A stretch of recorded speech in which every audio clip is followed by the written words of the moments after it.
Elder, what up? First one in here. Let's get the lights up. So when you walk in, get the lights up.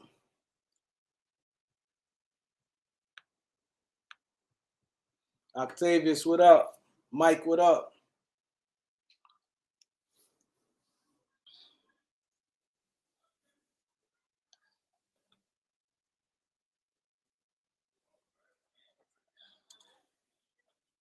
Let's hit the like button and be in chan. Mike said, make sure you hit the like button. TJ Blood Money, what up? What's good, Kareem? Salute, my brother. What up? Jawan, Malik, Gregory Brown. Oh, man. Sounds right. Al Pitts, Tony Rome, Jamal Sullivan. Hit the like button. Ted Cox. What up, bro? Chilling. How are you? Chilling. I'm good, man. Tired, but I'm good. I know, right? I'm tired too. Yeah. And my was good. Nike Mark, Latrell, Festo, Blue Malik, Eric, Sean Family, Mr. 221, Brandon, Bernard Mitchell, what up? Salute, Bernard. Shalom, Bernard. Eric, official. ZW22. Let's get the lights up. You know what? I forgot I could see that now. I'll be forgetting I know how to do it now. Hey, what's up?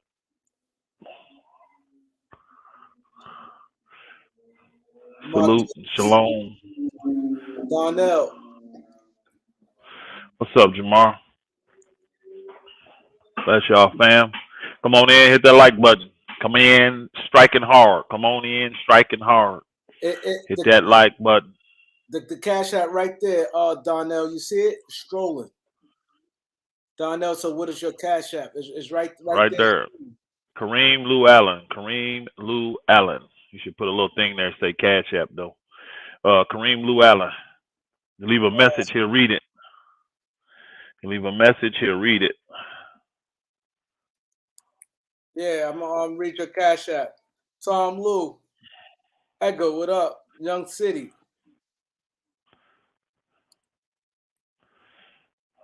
Oh boy.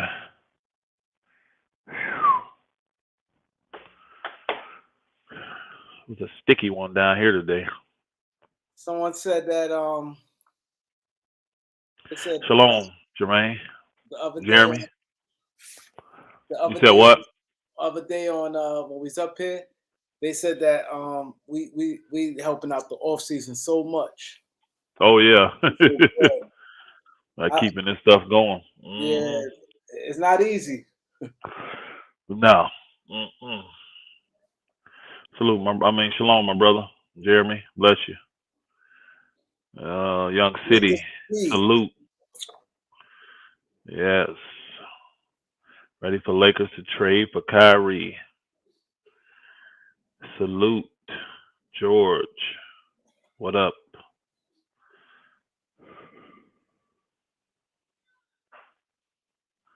Everybody about to overhype the Clippers game. Yeah, it's amazing. I wish the Lakers could get excited about playing the Clippers like they get excited about playing the Lakers. Yo, that is the truth. They get excited about playing the Lakers. It is their freaking N.B.A. championship when they play the Lakers. They be so gassed up. And I don't blame LeBron them. Some games ain't worth the energy, bro. It ain't.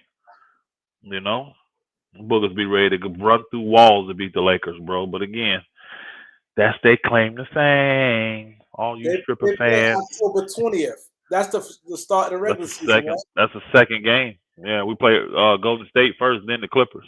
Damn, so when does the season start? The 18th? 18th, 19th, something like that. Damn, I like it. Cause see, before it start like right around Halloween, but I guess all these breaks they get. Hey, Gravy Artworks. What other new news is it, brother? Unfortunately, He's tired of the KD diva drama. I get it, but ain't nothing more going on. That KD diva drama got the league shut down. They do got league shut down. I mean, we can talk about other stuff. It's just the other stuff is just not as interesting. And we talk about what the folk want to talk about. Who else in the building? We got Al Walk Down, Edwin, Judah, Marcus, Edwin Cruz. He's a wild that mix on it. Clippers, hold on. Clippers they don't have a Christmas game?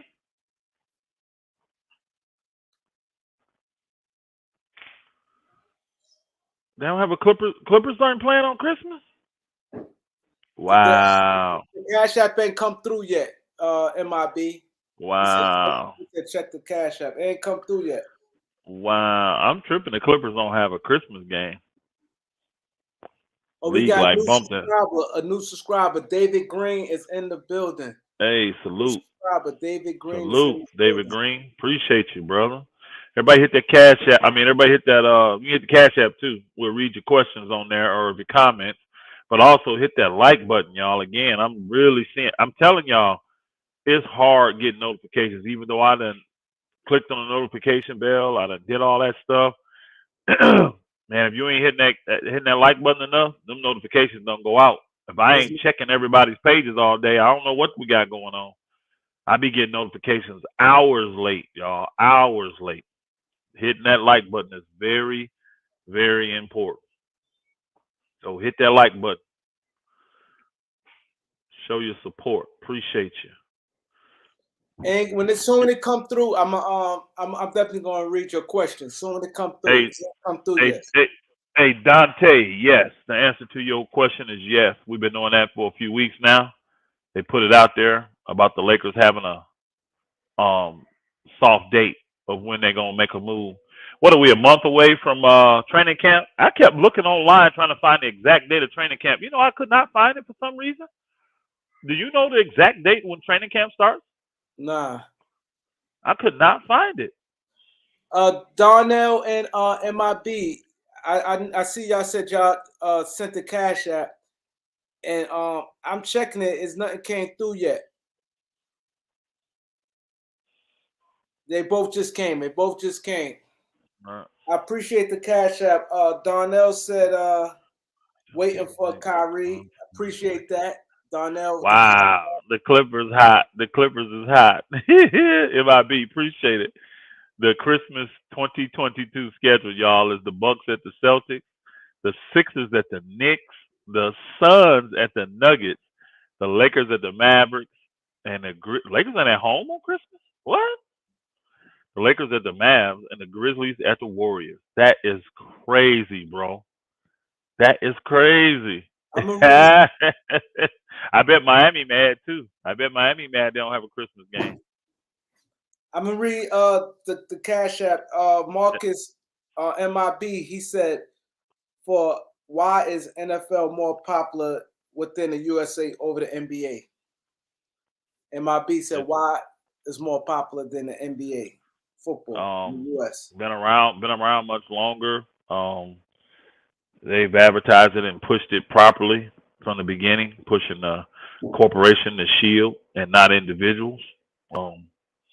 It's just a beast, bro. It's a beast game, and you know, you only get it once a week, so it generates. They've done a good job, and throughout the years of generating revenue. They've been global for a long time, y'all. Even before they start playing global games, the NFL been global for a long, long time. You know, they call soccer is called football overseas, and they've been liking football, period. Soccer and football, and you know, so NBA climbing, but you know, I don't think it'll ever reach the level the NFL is. NFL is a beast, y'all. See, I think you hit like the main two questions I said last week also. One, that is a team sport. A team sport, you want it to be a team sport. Like, and it runs by the team, and the league runs by the name of the team. This way, you get the, you know what I mean, and then you don't know who's going to win each year. It's not like you can see, oh, they're going to win. Football always a game of inches. It's a game Yeah, of inches. So and when you it's like excitement, like a movie. You can't. It's Mhm. like, oh my god, like you watching to the end, from the start of the season to the end of the season. You see a lot of times teams start 6-0, and sometimes don't even make the playoffs. Like you just Mhm. don't know when it comes to basketball. You every game matters in football too. yeah, every You game can't matters. get a week off. You don't get weeks off, and then also with football, because everybody's supporting the team and it's more team oriented, that lasts longer than people that's interested in individual, because individual careers are going to be what, a max of 20 years. But if you just love a team, you could be 9 years old liking a team and be 69. That's 60 years of support. But if you start watching your favorite player at 9 and then he retires when you're 29, your interest will wane from And, that because your player not there. and the perfect reason what Elton just said.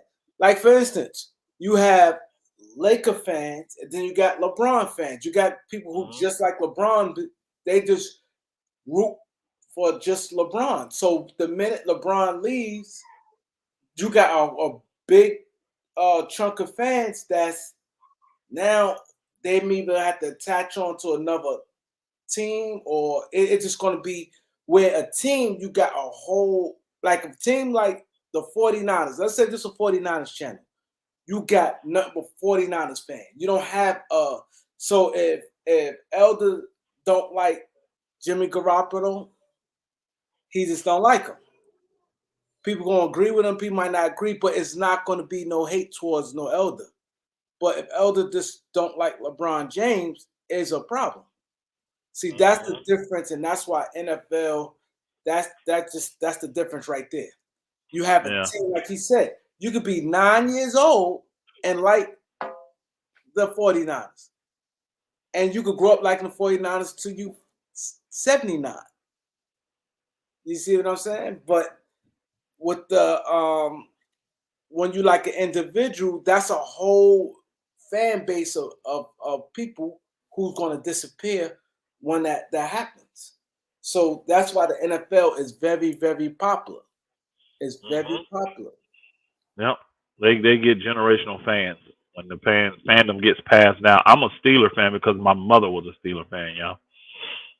Yeah, she was a Steeler fan, so I'm a Steeler fan. We didn't have a team in Indiana when she was cheering for football. The Colts were in Baltimore back then. So then when they came, we wasn't switching. You already got a team. You see what I'm saying? So you gotta support local. Yeah, you do. I guess they were 3 hours down the road from us, 2 hours. We were just as close to Chicago, just as close to Detroit, where I was at. We was 2 hours away from all of them. Yeah, well, 3 hours from Chicago actually. But most people in my area when I grew up, they were Chicago Bears fans, Detroit Lions fans, or Pittsburgh Steelers fans.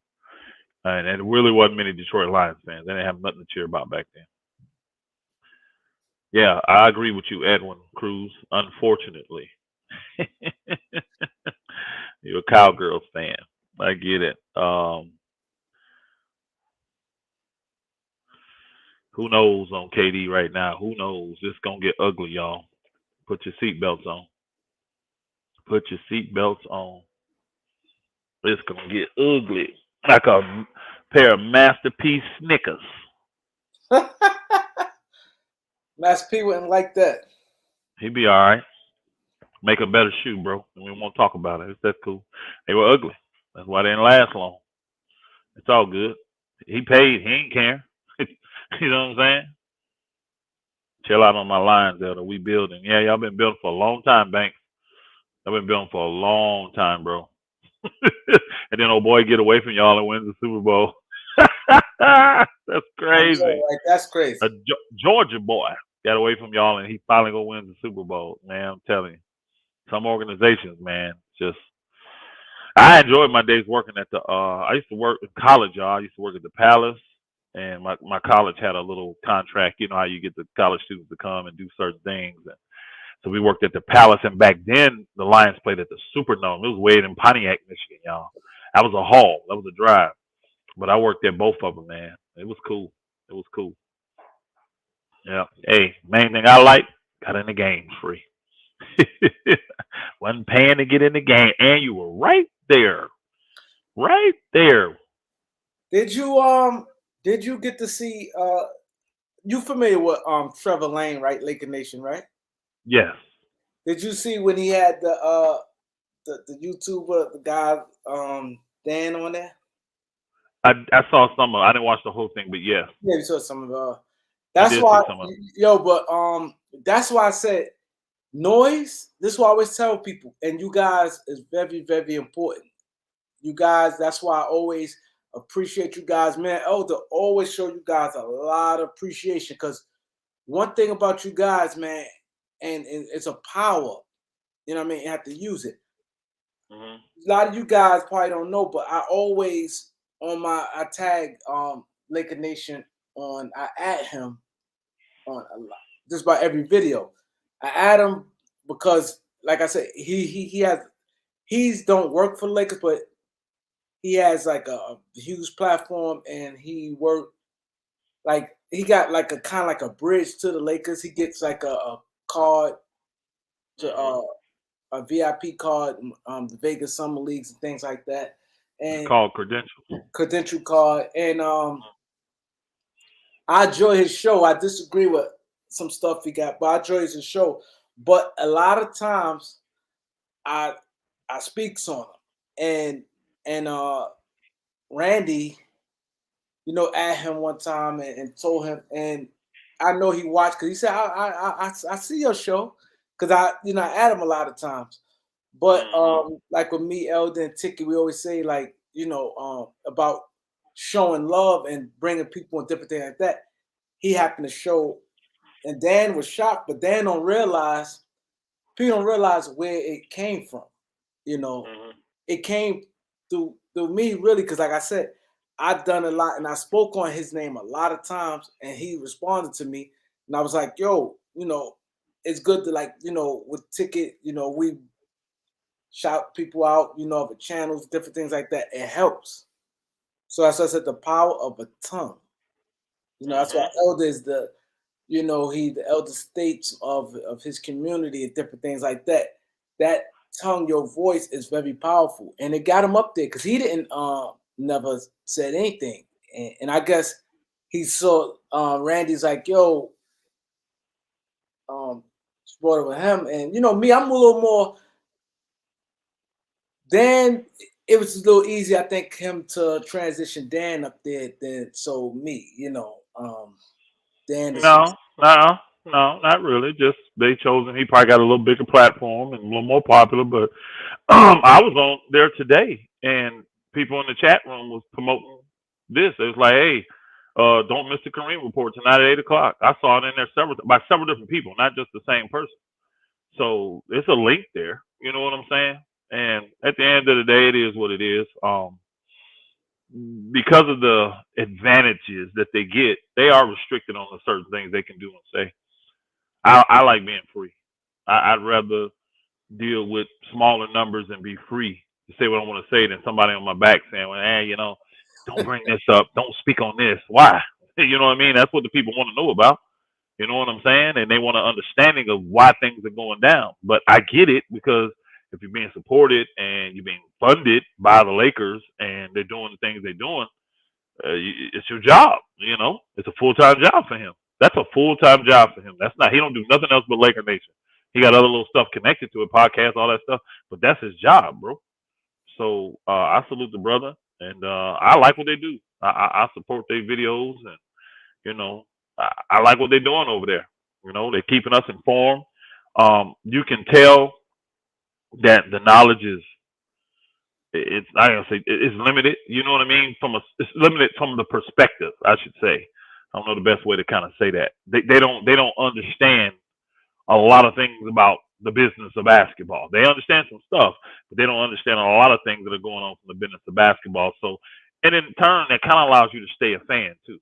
You know what I mean? And they kind of, I think people relate to them because they come from what they view as a fan perspective, you know, and you know they can get on some people at times, and I thought a lot of your I mean you support them a ton. There's been a few things you criticize them on, and I thought it was fair. You know what I'm saying? Demeaning the value of our players and talking bad about, you know what I'm saying? It's okay to have a bad game, but stuff a lot of them folk was doing, man, it was killing the value of them players, and then we wondering why we having a hard time moving them. You know, I think it's funny though. I'm gonna switch a little bit, Kareem. How people throw this narrative out that nobody wants to work with the Lakers, but if you just go back and look at the last 5 years, look at all the trades the Lakers have done. Look at all the moves the Lakers have made. But nobody wants to work with the Lakers. You know what I'm saying? Nobody wants to work with the Lakers. I think that's a misnomer, just like the fact that people keep saying we don't have no draft picks. You know what I'm saying? See, I think, like you said, it's not that people don't want to work with the Lakers. I just think that they try to, they're gonna make the Lakers really pay. I think that's more. They will work with us, but they're gonna try to get because they feel the Lakers are desperate. Like when they asked Terrence Ross, they asked for a first round pick with THC. I think it's more of they think the Lakers desperate, and they like when LeBron come out and say F the picks. So then they go, LeBron said this, so let's try to really get what we could get out the Lakers. So I think it's more of that than not working with the Lakers. Oh, did you see this, Elder, about the comments Brandon Jennings made? Yeah, about the current NBA. I saw like a little clip or something saying the little title about him saying something about the power to the players or something. The people that gave that up were crazy or something like that. I don't know the full thing. I remember reading it, but I just shook my head because Brandon Jennings didn't have to go through that. You know what I mean? He was one of them guys that came in and he went overseas and played and had a silver spoon put in his mouth. I do believe what's the name said. Jordan was talking about that's been clipped out here a lot lately about how he don't agree with guys coming in making a bunch of money right away because they ain't earned it. You know what I mean? You come in, you got to earn your stat. Who comes in? Everyone is just totally being paid on potential.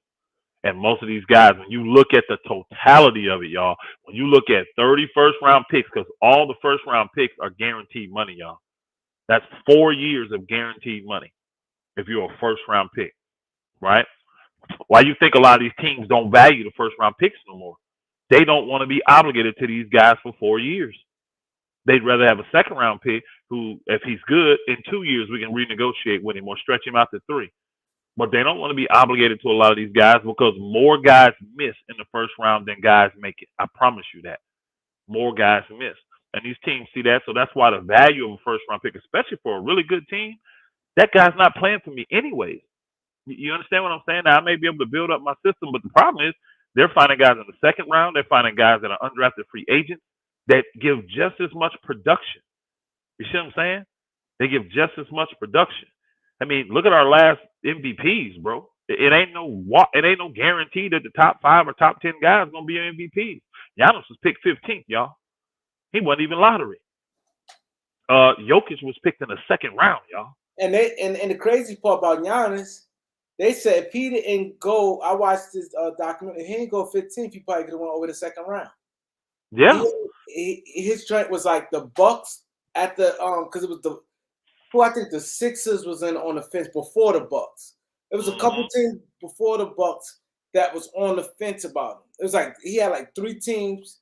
If it didn't go there, it was going south. It was they were going to wait for him. Yeah, they were going to wait for him to go in the second round. Because once the Sixers picked and then the Bucks was like the Bucks don't pick, we in trouble. If the Bucks don't get us. The Bucks picked him at 15. The Bucks didn't get him, he probably went second round. Yep, you just all it takes is one good team. You never know the heart of a champion, man.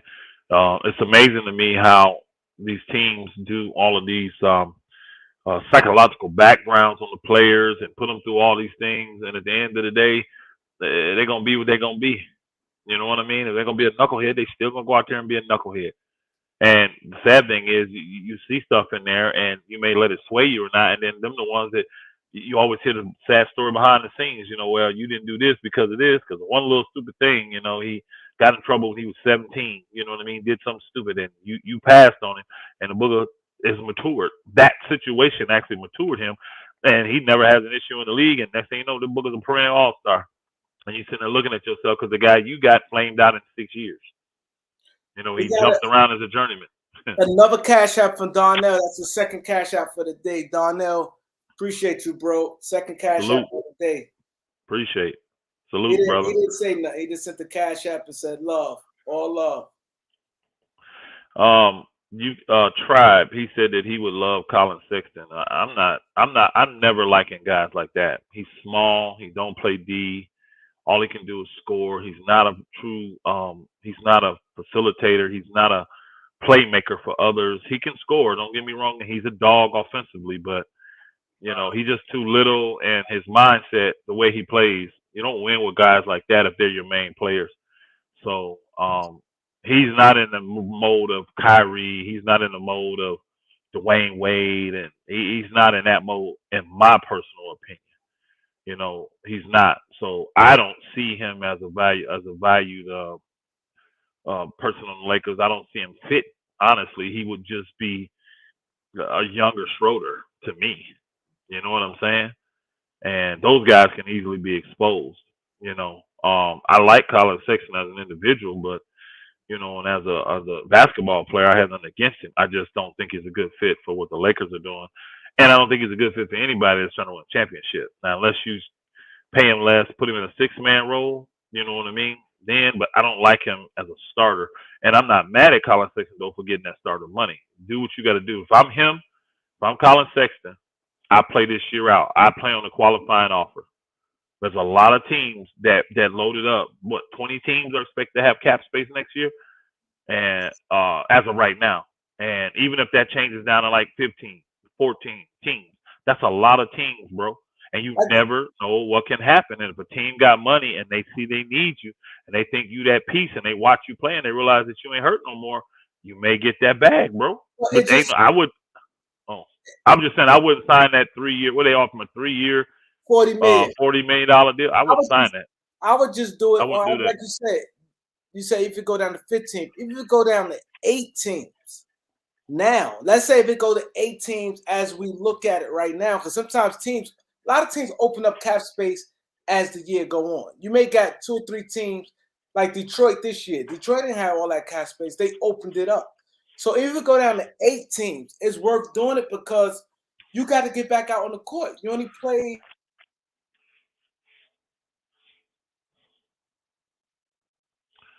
I don't know if it's my end or let me see. No, my stuff is good. You froze up, Kareem. You there? Kareem, you freezing up. I don't know if y'all, hey, let me get a sound check in that chat room. Oh, there you go. You back, Kareem. You was freezing up. Still freezing up. Hey, are we both freezing, y'all, or is it just Kareem? On my end, it's just Kareem freezing up. Man, my signal looks strong. Yeah, you lagging. You lagging, Kareem. You lagging. But, yeah, with Colin Sexton, you know, all it takes is one team. And he's not going to hurt himself by not taking this contract. And, again, that's not the bag. I mean, old boy was offered double. What's his name? Schroeder. He was offered double. It's just Kareem. All right, cool. I'll keep rolling there until Kareem fix it. Old boy was offered double, $84 million. That's a little different than 40, y'all. It's a little different than 40. So Schroeder, I'd have took that money and let them send me wherever they want to send me. But he wanted to have freedom, control, and I think he was asking for too much. He was trying to get a $100 million contract in a year where there was a lot of point guards. So I just was like, he got bad advice. I mean, he really did, in my opinion. Well, a lot of times you can get the right advice, y'all. That don't mean the player going to follow it. Again, the agent works for the player. So an agent can be telling you 100% the right thing, but the player going to be like, that's fine. I'm still going to do this, though. Okay. And you just support them because they're paying you know, and then when it doesn't work out, it's just like, okay, well, what's the next step? Let's come up with another plan. So, but if I'm Colin Sexton, I don't sign that 3 year, $40 million. I don't do that. I don't do that. I manage my money well. I take a chance, and then I go into that last year. I go and play this year out because I think they may play him as a 6-man type of guy anyways this year because of how successful the team was. Cool, go in there and kill. Do what you do, Colin, and get some team to offer you more. Because I mean, you got 6 men making more than that. I mean, they making $18 to $20 million. So you know, you may be able to get a 3-year 60, 4-year 80 kind of deal out of this thing. You know, being one of the best 6 men in the league. So that's what I would do. That's what I would do. He said Schroeder's young enough to get another big contract. I doubt it, bro. Here's the problem. Once you start taking those lower level contracts, the NBA is just notorious. I mean, they just don't take you and bump you back up to like max type of dollars or close to max dollar. Like I haven't ever seen a guy make go to that what do you call it, veteran minimum, or one of the exemptions like the mini mid level or the mid level, or those are 6, 10, 11 million. I ain't never seen a guy do that and then jump back up to the 25 million, the 30 million, the 35 million. I've just never seen a guy do it. I've never seen a guy do it.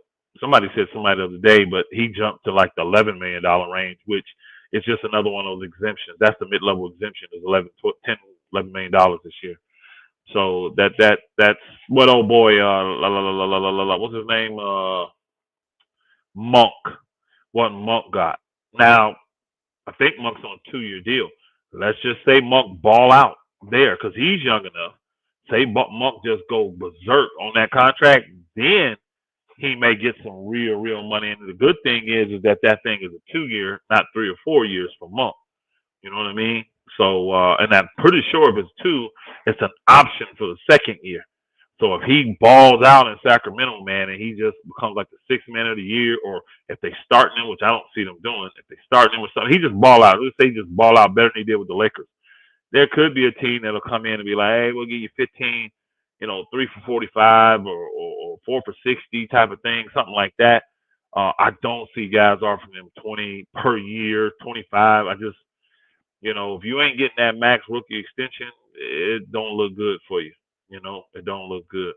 Yeah, that one Monk was on a 2-year 19, but I'm pretty sure the second year is a player option.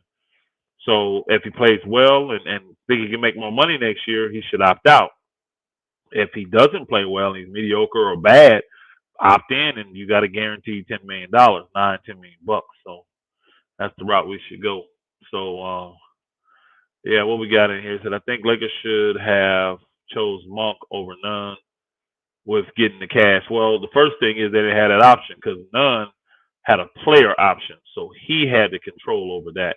So the Lakers didn't have the option to choose Monk, to choose Nunn over him. What they could have done is put Monk in that slot where they paid Lonnie Walker, which Monk was willing to take for the Lakers, but the Lakers had already decided they wanted to go a different way. And we'll see with Lonnie Walker. I know he's a clutch client, and you know what I'm saying. Monk was cool, but again, Monk was an undersized 2 guard. He could score. He had flashes, but his defense was horrible. His playmaking was non-existent. There was a lot of holes still in Monk's game. He did score the ball well, but I think with this team they got, I don't think they're going to be too concerned about scoring. I really don't. Hey, Jimmy Two Shoes, troll of the century. My brother, Jimmy Two Shoes. What's up, Doc?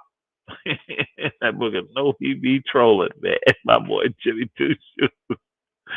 You see him everywhere trolling, man. Salute to everybody in here. Hey, I can't see it, but y'all make sure y'all hitting the like button, man. Please, when you come in, we really need y'all to support that way first and foremost. Hitting that like button. Then y'all see the Cash App right there on the screen, Kareem Lou Allen. If you hit the Cash App and you put a message in there, we will read the message or your question or your statement, and we're going to keep it rolling like that. But we appreciate the support. But you got to hit that Cash App. I mean, you got to hit that like button, y'all. That's real important. We got the I'm sorry. We got from Triple J Cash App. He said salute. He said Elder Kareem ready for the season. I'm impatient. I'm ready too. I got some stuff I want to drop on y'all, Kareem, tonight. It's still dealing with the Russell Westbrook trade. Hold on 1 second before you drop it. I want to what Elder said, that's a good idea also, what you guys can do. After you guys drop it, if y'all want, after you drop the Cash App, y'all can say the same thing on and we will highlight it also. So after you drop the Cash App and you want to say it on the chat, we will put it up there too, where it could be seen. But I appreciate the Cash App, guys. Really appreciate it. Also, hit that subscribe. We got to get to 6,000. Elder, we dropped a big bag. Hit the 6,000 will be a cash giveaway. You have to hit the subscribe button. I'm gonna let Elder tell y'all. Elder tell y'all hit the subscribe. The subscribers goes up. But Elder say hit that subscribe. I told you. I said it with conviction. When I said, so Elder, can you tell them to subscribe? I just did. I did it while you were gone. That's what I was telling them to do. Subscribe. Hit the Cash App. Definitely hit the like button. These are things we just gotta have, man. And I'm grateful. I'm watching you guys. I'm watching how you guys are coming together. I'm watching how you guys are sharing the love and all that. And the channels are taking off. All these channels are starting to take off. And I promise you, watch. Oh, go start noticing. They're gonna start noticing. Like, man, they got something going on around there with them 5, 6, 7, 8 channels that's getting support. I'm really trying to help out a lot of our our Laker dudes, but they're on the West Coast. So it's really hard. A lot of them come on, it's midnight for us. It's still 9 o'clock for them, and I get it. You know what I mean? You got to take care of that crowd. And I try to stay up sometime to help them out, but it's just rough. And here's another problem, because people don't go and hit the hit the like button. I ain't getting the notifications, man. I remember one time one of the brothers did it. I think it was Lakers in 5, and one of them brothers, man, I got the thing like 3 hours late. I got to use the bathroom. They've been rolling for 2.5 hours. I'm like, where's the notification on my phone? I might have jumped up and jumped in there. But we gotta hit the like button, y'all. We gotta hit the like button. You gotta subscribe, hit the bell notification, and you definitely want to hit the Cash App if you want your questions ready. You want to support the channel. We appreciate the Cash App, man. It goes directly to Kareem, right to Kareem. We ain't gotta wait. We ain't gotta go through red tape. We ain't gotta do the tax thing, all that bull crap that they do here on the what's the name? It just don't. So if you do send that, then come back over here and put a comment in the comment section. Hey, I left a Cash App, and here was what my question was, or here's what my statement was, and we'll read it. Hallelujah. Say he from Sacramento. It's 5:37 out there. Yeah, so it's early for them. You know what I mean? I get it. It's early for them, but I really do my best to try to help out. And get on there and support them too. I really do.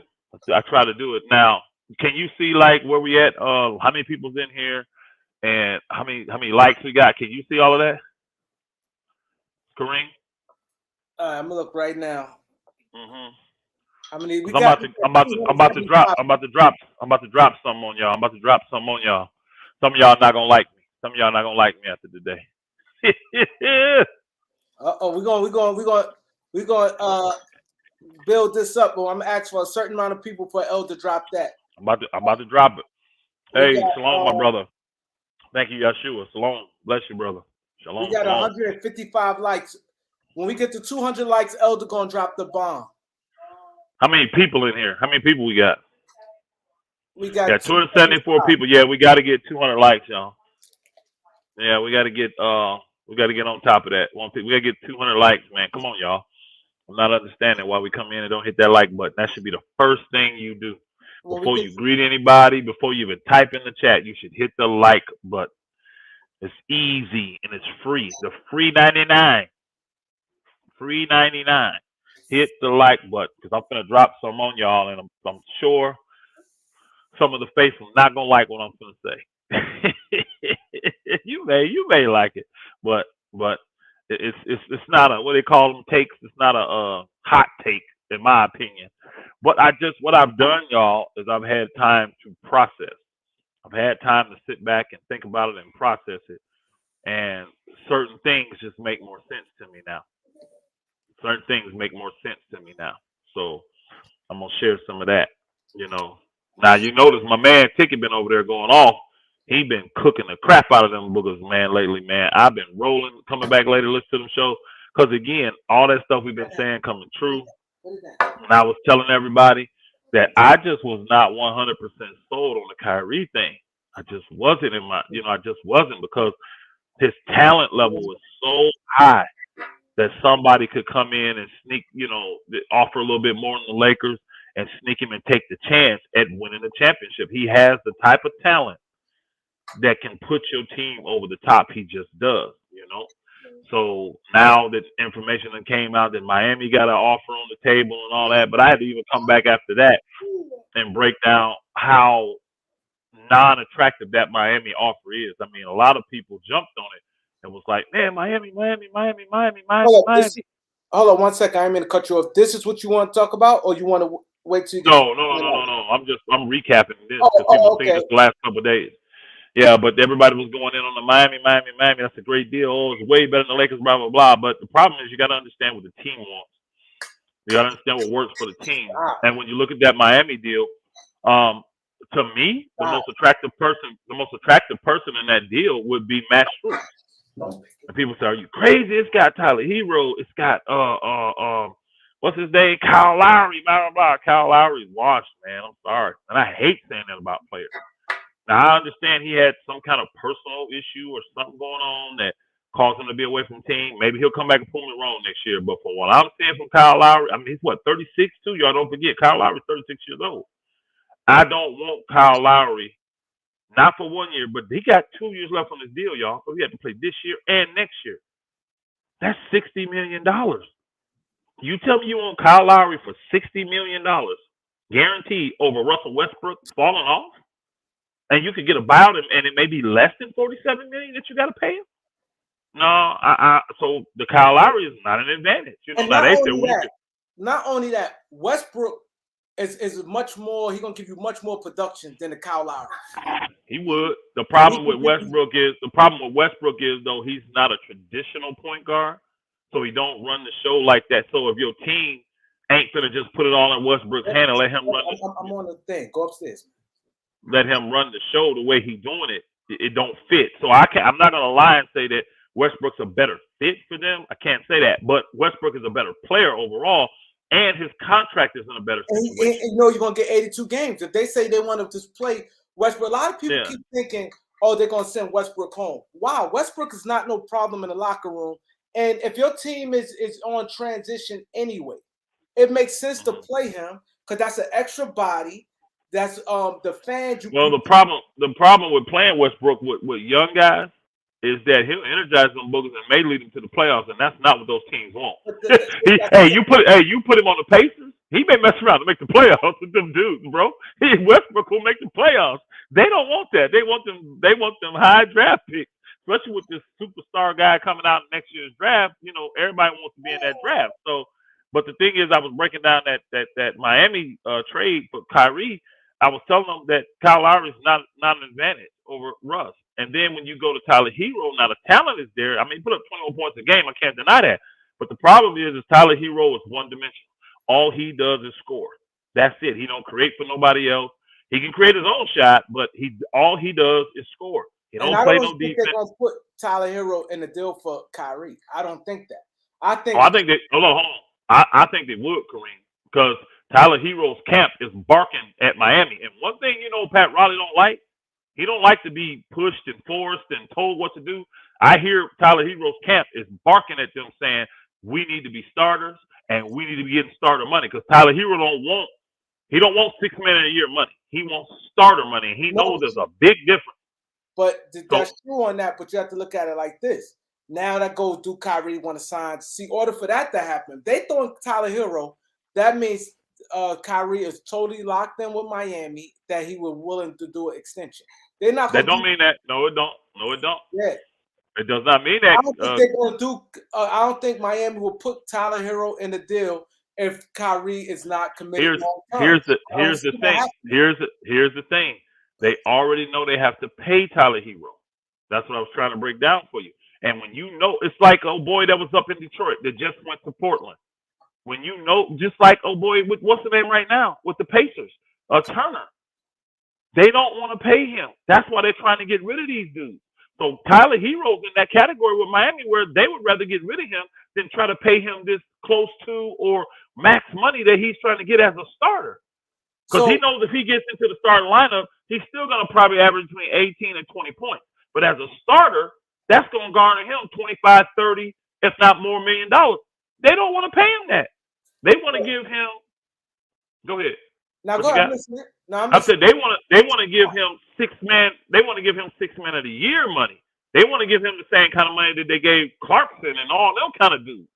So they don't. Miami ain't gonna have no problem parting with him because they do not want to pay him next year, and he's got to get paid next year. And then the last dude that you got on there is Struts, and that's why I said Struts.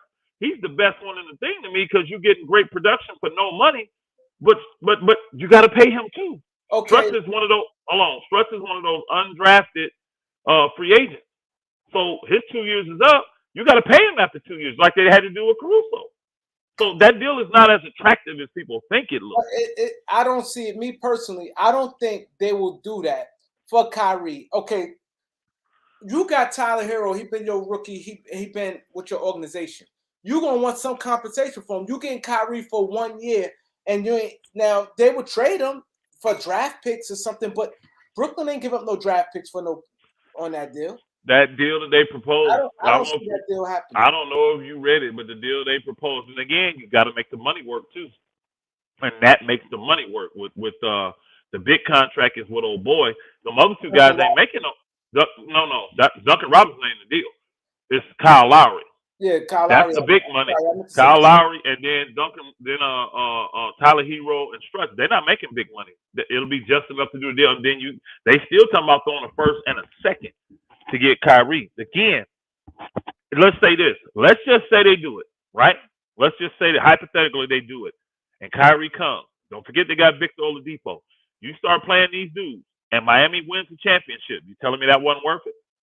Of course. You telling me that?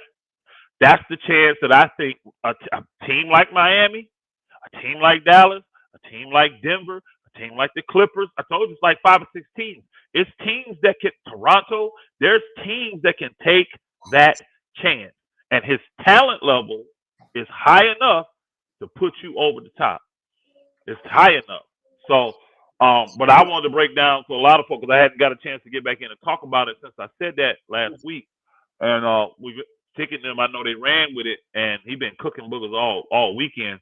But I wanted to get in there and break down how, to me, that Miami deal is not as attractive, especially depending on what the Nets want to do.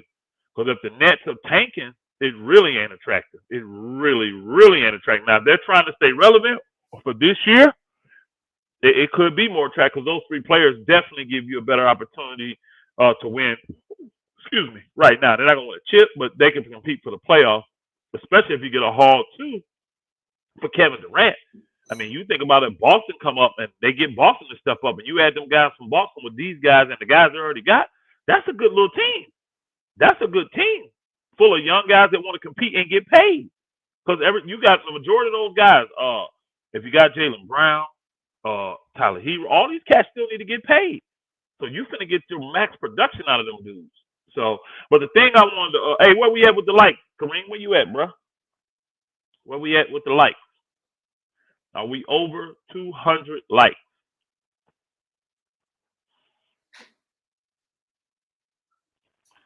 What you got over there, babe? Hey, I'm gonna make sure we over 200 likes. He got 200 likes. He gonna drop the bomb. Elder gonna drop the bomb with 200 likes. My wife said we only at 192. We ain't there. I can't believe we ain't there, man. How many people in the chat room? Come on, we got 100 people. Ain't hit the like button. We got 290. Well, we got a room full of haters. What the hell we got going on tonight?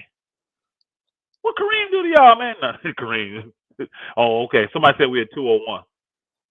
They may be updated their stuff. Martin Jose said we had 201. He said 195. That's Ted Cox. He may be behind. Yep. George Garber said we had 201. All right. He said, Elder, what you going to do if Russ on the team opening day? I already said what I'm going to do. I'm going to quit talking about the Lakers. I already said it. Yeah. I'm a man of my word. I didn't say I'm going to stop talking online. I said I'm going to stop talking about the Lakers. I'll still go here and talk about all the 29 other teams. I'm not speaking on the Lakers. But again, I mean, before I can do some more review, before I go into this thing that I want to run past y'all and get y'all thoughts on, it's coming out even more. People letting y'all know that the Lakers have a soft target date in their mind of when they're going to pull the trigger. And all these other teams are stepping up. They really want to just do the deal with the Lakers. I told y'all this almost half a year ago that the Lakers were going to have 5 or 6 teams, at least 5 or 6 teams, that want Russ's contract. And I'm still telling y'all now, and this ain't the bombshell, this is me reviewing. I'm telling y'all now, there are a couple teams that are not tanking. These teams are not trying to tank, and they gonna try to sneak in and get Russ if they can, depending on how everything works out. Now, again, most of these teams know the only way they get Russ is if the Lakers don't do the Kyrie thing. And then there's only a couple teams that can get involved with the 3 teams. You see what I'm saying? But these are teams that if the Kyrie don't work, they right there ready to do something with Russ. And the Lakers, let's just keep it real. They don't speak this confidently until they know something. Y'all remember, we wasn't fretting with the Kawhi thing. Y'all remember, go back. Remember how it was with the Kawhi thing? We was tripping. Everybody was like, he taking too long, this, and that, blah, blah, blah, blah. The Lakers was like, look, we get him. If we don't, we're ready. And as soon as it got announced we couldn't get him, I think it was like an hour later, we had signed 5 guys. Or 4 guys. The Lakers got plan B, C, D, and the way they're talking right now, I believe them because it's the history of how they've been working. So these teams, man, I'm not concerned. Now, let's transition. Since we got over the 200 likes, man, we appreciate y'all for doing that. Keep hitting that like button though as you come in. All right? Here's the thing that some of y'all may get upset with me about. And hear me out before y'all go all off on me and everything, all right? Hear me out. If you had to compare Julius Randle's game to any player in the league, I'm not saying he may be good as them, but who would you compare it to? Who is his game similar to? You could answer that, Kareem, if you like. I want to get them involved first. You're gonna get them involved, all right? Yeah. Put it in the chat, y'all. If y'all just any other player that's in the NBA, if you had to compare. In the NBA today, not. Yeah, it's guys playing today that he's similar to. He's similar to, and I'm not thinking just because he's left-handed. I saw somebody say Zebo and all of that, but he's different. He's different than Zebo to me. Not Zach, my guy, but he's different. No, he's not. No, not T.J. Warren. He said a poor man's Zion. No, that's not the person I'm thinking of. It's not the person I'm thinking of, y'all. When I look at Julius Randle, and I really break down his game, y'all, how he can get that ball and go down the court. I want to see more people than I'm gonna say. Okay, all right. I'm just describing his talents is what I was gonna do. When he grabs that ball and goes down the court, even in a half court setting, you can put him out front and he can attack the defense. He's got a stop and pop, pull up jump shot. He got a stop and pop 3-pointer. Now last year I know that book was in the garbage, but the year before that he shot 41% when he made, was it 3rd team All NBA? He made an All NBA team, y'all. Imagine that. He made an All. No, I wouldn't compare him to Russ because his jumper better than Russ's already. His jumper is better than Russ. Now he had a bad year last year shooting the ball. Don't get me wrong, but you can kind of see that Knicks team kind of quit. I think I would go more about a year before when they had success, and he was leading. He was leading that team. Don't forget, Julius Randle led that team. I'm not saying nobody get it. I'm not that. You know what? That's a decent one right there with Siakam. That's a decent comparison with Siakam, but I got a different guy in mind, honestly. I got a different guy in mind. We got a lot of things. If somebody said LeBron, I'm like, wow. I wouldn't give him LeBron because LeBron moves like a guard. That's why you call him a 3-man. Julius moves like a power forward to me. He moves like a forward. He's fast. So, yeah, he is. I'm not saying he's not. But if you look at the twitch motions of him and the way they move, LeBron moves more like a guard. Julius Randle moves like a big man that has skills, that can handle the ball and get to the basket and shoot the jump shot and do all that stuff. Man, Jordan Hill ain't in the game anymore, man. There you go. See, designer artists. Come on, man. Come on, designers artists. Come on, bro. Come on, bro. He said Jordan Hill. That book was a bust. From y'all standards, he was a bust. But I think he played like 6-7 years in the league.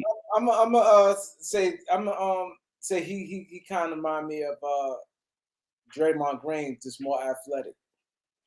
See, I think his offensive game is way better than Draymond. No, way better. Way better. Way better. That's what I'm gonna tell y'all. Y'all gonna get mad at me. But if you really stop and think about this, I'm telling you, His game is not far off from Giannis's, y'all. He's not. When you look at him offensively, Julius Randle is not far off from Giannis Antetokounmpo. I actually think his jump shot's better. I think his jump shot is better. Now, this past year, he didn't prove it. I agree. But if you go back to that year he made the All-Star, he cooked. Look at hey, MVP vote, right? Go and look at what Julius. Yeah, he was in the N.B.A. thing. I ain't drunk. When you go, I'm talking about y'all. Look and tell me, what does Giannis do? And I'm talking about offense right now. What does Giannis do? And what does Julius Randle do when you let him roll? Julius Randle was, if you watched them when they were successful and went to the playoffs 2 years ago, it looked like a mirror image of what Milwaukee was running. He grabbed every rebound. And took it up the court. He was initiating. He did. He was initiating the offense. His rebounds was through the roof. He put up what, 22, 23, 24 points a game. I'm not saying he's Giannis. I'm just saying you can't tell me that his thing is not similar. He said, now the one brother said Giannis can go left or right, which he can, and Julius. No one makes Julius go right. He just forces his way left, and you can't beat him. So yeah, he need to work on the right hand. Okay, we can be fair about that. But you try to tell me when you see the things that Julius Randle does, and you look at the things that Giannis do. Now Giannis doing much better. But you trying to tell me. Now I'm reading with Jordan Murray. He made plays that once he had an off year, but that year it's not after the playoffs. It just messed him up. But that year he made that All-Star game. He made a lot of play, had a lot of triple. Bro, I'm telling you, I got wine in my cup, but I'm not drunk. I promise you that. Wine ain't gonna get you on that level. I'm telling you, I had a chance to process this, y'all. I don't think it's a bad comparison. When you watch the way, go back, not last year, but go back, because last year you got to the fans. Last year was a quick year for them. You go back to that year, they were successful, and he was leading the team. And you watch what he was doing and what Giannis was doing, he was a poor man's Giannis. But what a lot of guys got to look at, when he say this, he's saying a lot of stuff. He rebounded the ball well. He passed it. He became a playmaker. Before Judge. Well, and then you know what? Now one brother said Lamar Odom. Now let's keep it real though. When Lamar Odom played, was he not doing some of these same things that Giannis does? Think about it. Now he wasn't as aggressive and he wasn't as great a scorer that Giannis was. But really, I can tell you this: Lamar Odom had a higher projection than Giannis coming into the league. They thought Lamar Odom was the stuff. They thought that brother was the next sliced bread, y'all. But his skill set, because he was 6'10", he could handle the ball. He had a pull-up jump shot. He could shoot the three. He could break you down off the dribble. The same stuff Giannis is doing. Giannis just does it with such veracity. Well, does not Julius Randle do it with such veracity, such force? Now, I know that's why I said I told you I was going to make some of y'all mad. I knew I was going to make. But he do it with a lot of force, though. Hey, Stuart Durson, I do. I remember Randle balling. Why do you think New York paid him the money? Why do you think they paid when he was there in what's the name with AD? He balled out. Why do you think he got that contract? If you look at his career, even last year, let's talk about the year that everybody hates him. He averaged 20 points, 10 rebounds, 5 assists. He's still 20, 10, and 5. He's much better than Big Baby Davis. Big Baby Davis just bodied people much better. But yeah, this the year he played. No, that's not the designer RS. That's not the break. I didn't say, first of all, I didn't say breaking news. I didn't say I had breaking news. I said I had news that may upset some of you. And it's obvious. Look at y'all in the chat. Look at y'all. Just the mere fact that I compared the two, most of y'all losing y'all mind. Y'all comparing him to just nobodies. I mean, really. Anthony Mason, Anthony Mason, he didn't have an offense, though. He could play make. Anthony Mason was a playmaker. But he didn't rebound like him. He played defense, though. But the offensively, I think they were a little bit different. Anthony Mason, I never worried about him blowing up for 30 points in a game. Never worried about that. Yep. What I'm saying is this, and I told y'all this may make some of y'all mad. After processing everything and all that, I don't be mad if you see your Lakers. Like, if we don't get Kyrie, don't be mad to see them do a deal with the Knicks, y'all. Don't be mad. Don't be mad. Because what the Knicks can offer, depending on what happens with the Donovan Mitchell deal, the Knicks can offer the Lakers a shooter. See, guys like Fournier, he plays better with playmakers. You see what I'm saying? So if he got a guy like LeBron, a guy like Julius Randle playmaking for him, if AD step up, he getting wide open looks. He gonna look a lot better. He gonna look a lot better. And I can see the Lakers convincing themselves of that. And if you're gonna take on Julius' contract, well, shit, you might as well take on whatever you think gonna help your team because that's 4 years. So I'm just saying, I could see because those two had success in the Pelicans, they like playing with each other, and Julius Randle, along with AD, you got two guys that can play from the power forward position, the same level that Giannis was playing at. Now, are they on Giannis' level of doing it? No. But when you got them two and you got LeBron, you got 3'6'8" or taller guys breaking down the defense in this, what they call it, 4-low offense, 4-high offense, whatever they call that he's thing. physical. He's coming again nonstop. High energy. I'm telling you. What Elder is saying, Randall comes, he's aggressive, he comes pound, nonstop. But one thing you guys got to know, look, I want y'all to see his career. See, one thing you always want players getting better. Let's even go from the Lake. The first year, he played one game, he got hurt. He averaged 2 points, but he got hurt the opening night. He played like 5 minutes, he had 2 points. He averaged 11, 13, 16, 21, 19, 5, 24, 20. And all like 10 rebounds. Like, you know what I'm saying? Now let me look at all them numbers. Yep. He had 3 20-point season plus a 19, almost 20-point season, and then a 16-point season. Let me say this. Now, let me throw this disclaimer out there. Do I think that's the best deal for the Lakers if we don't get Kyrie? No, I do not. I don't. But a week ago or 2 weeks ago, y'all, remember, I wouldn't even talk about it. I'm like, we're not doing nothing with the Knicks. Remember, I was just like, forget it. I processed everything, y'all. I had to think about it. And then this is another thing that's important from what I'm hearing. If the Donovan Mitchell thing go down, the Knicks are extremely motivated to get rid of Julius Randle. So motivated, they're going to pay a team to take him. So imagine doing the Russell Westbrook deal with the Knicks. You get Julius Randle back. You getting back. I don't know who else. It'll probably be Julius Randle. Because if they do the what do you call it, the Mitchell, the Donovan Mitchell deal, the one shooter Fournier is gonna probably have to go in that deal to make the money work, right? With them younger players they got, they're gonna have to put him in that deal. Salary over there. Yeah, they're gonna have to send that. So, and then that would leave like Julius, what's his name, Derrick Rose, and the shooter they've been wanting for $5 million, Cam Reddish.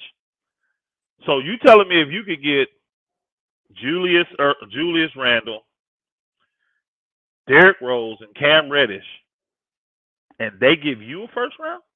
But I'm in New York, right? Okay. This is what people this is what they were saying. They didn't say the Knicks said this.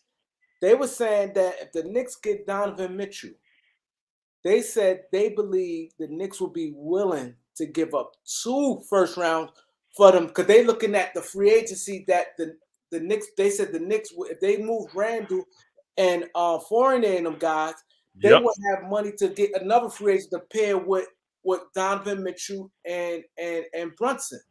Russell Westbrook. Think about this. They said that they wouldn't be surprised if the Knicks give a team 2 first rounds to get rid of Randle. So now think about it from that perspective. You're the Lakers. Yeah, you gotta eat Randle's 4-year contract, but more than likely, whoever you get on trade, if it's Kyrie, if it's the guys in Utah, if it's Indiana, you have to eat salary for next year. You see what I'm saying? You'd have to. But if the Knicks come to the table aggressive and say, we'll give you 2 picks, Randle, Derrick Rose, and oh boy, now Rose only got 2 years, but it's nothing, 13, 14, like 14 million. Oh boy only makes 5 million. So that's your project right there. Like him, great, keep him, pay him a little bit, because he ain't done nothing to deserve no money. Cam Reddish has it. Let's keep it real. He ain't done nothing to deserve no money. Unless he just come and score 15, 20 points a game for us, he ain't finna get it. Yeah, I didn't heard that, brother. I'm sorry. That's I have. some stuff. Yeah. Even I'm gonna break this down to you guys. Yeah, you there? You got ears on the street Some, for this stuff right here, the New York stuff. but not only that, some stuff Just think about this. As your own, just common sense. Why would Derrick Rose been nothing but hurt? It's not like he's a long time lifer Nick. Why would he be untouchable? Like some stuff just don't even believe. Because they saying that probably because of his relationship with old boy, and that's where he want to be. Nah, but let me address front office real quick. Let me address front office. I agree. I agree with you, Kareem. Front office. I disagree with what you said there. I do agree that Giannis is superior athlete and all that. Oh, boy's not like Carlos Boozer, because Carlos Boozer couldn't run your offense.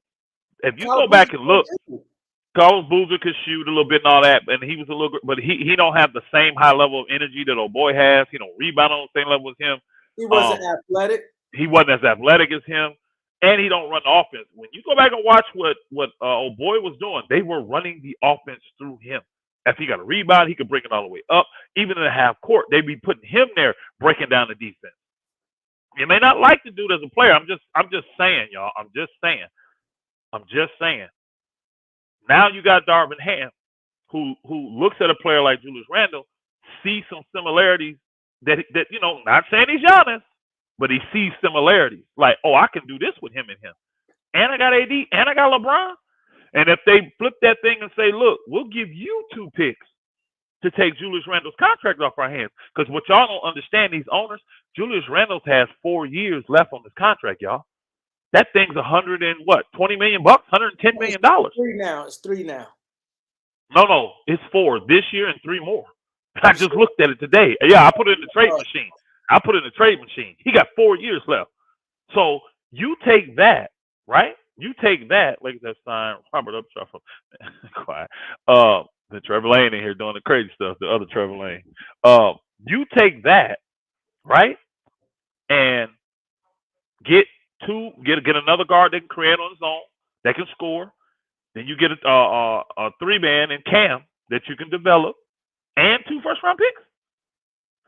That's a strong deal.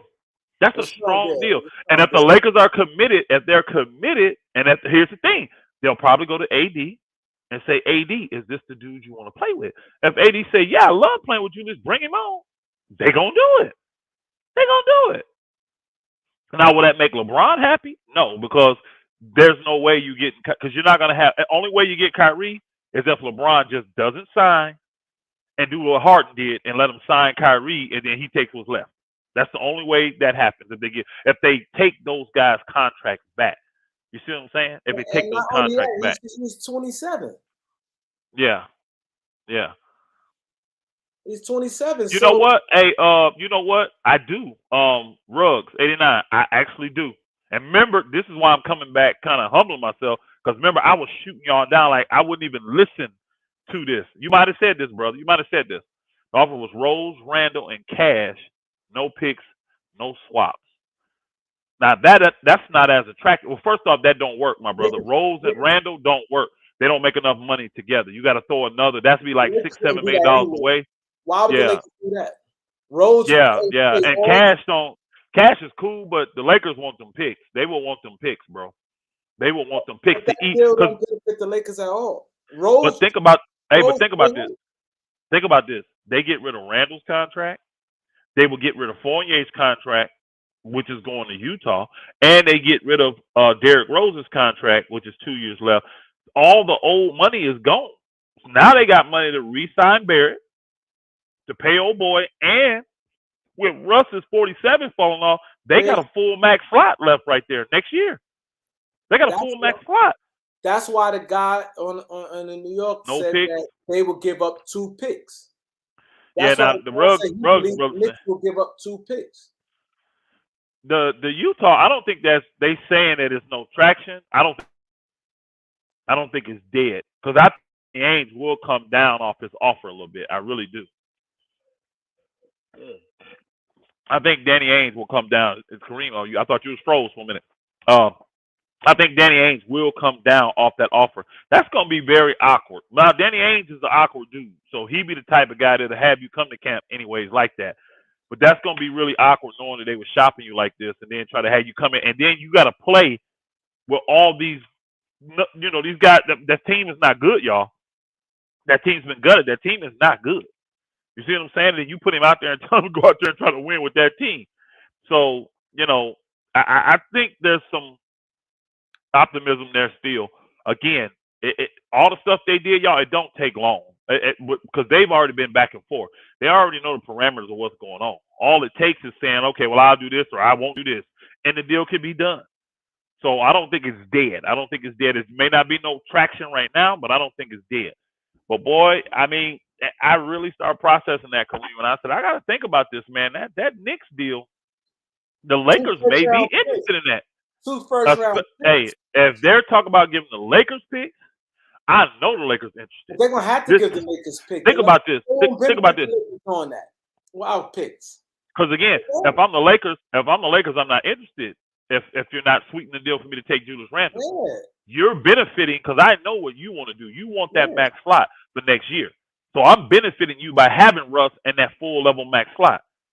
So for me to take on Randall's contract and even Derrick Rose's 2 years, I need picks for that. I need picks. Derrick Rose probably have trouble fitting with the Lakers the same way Russ. He don't shoot. He stay hurt.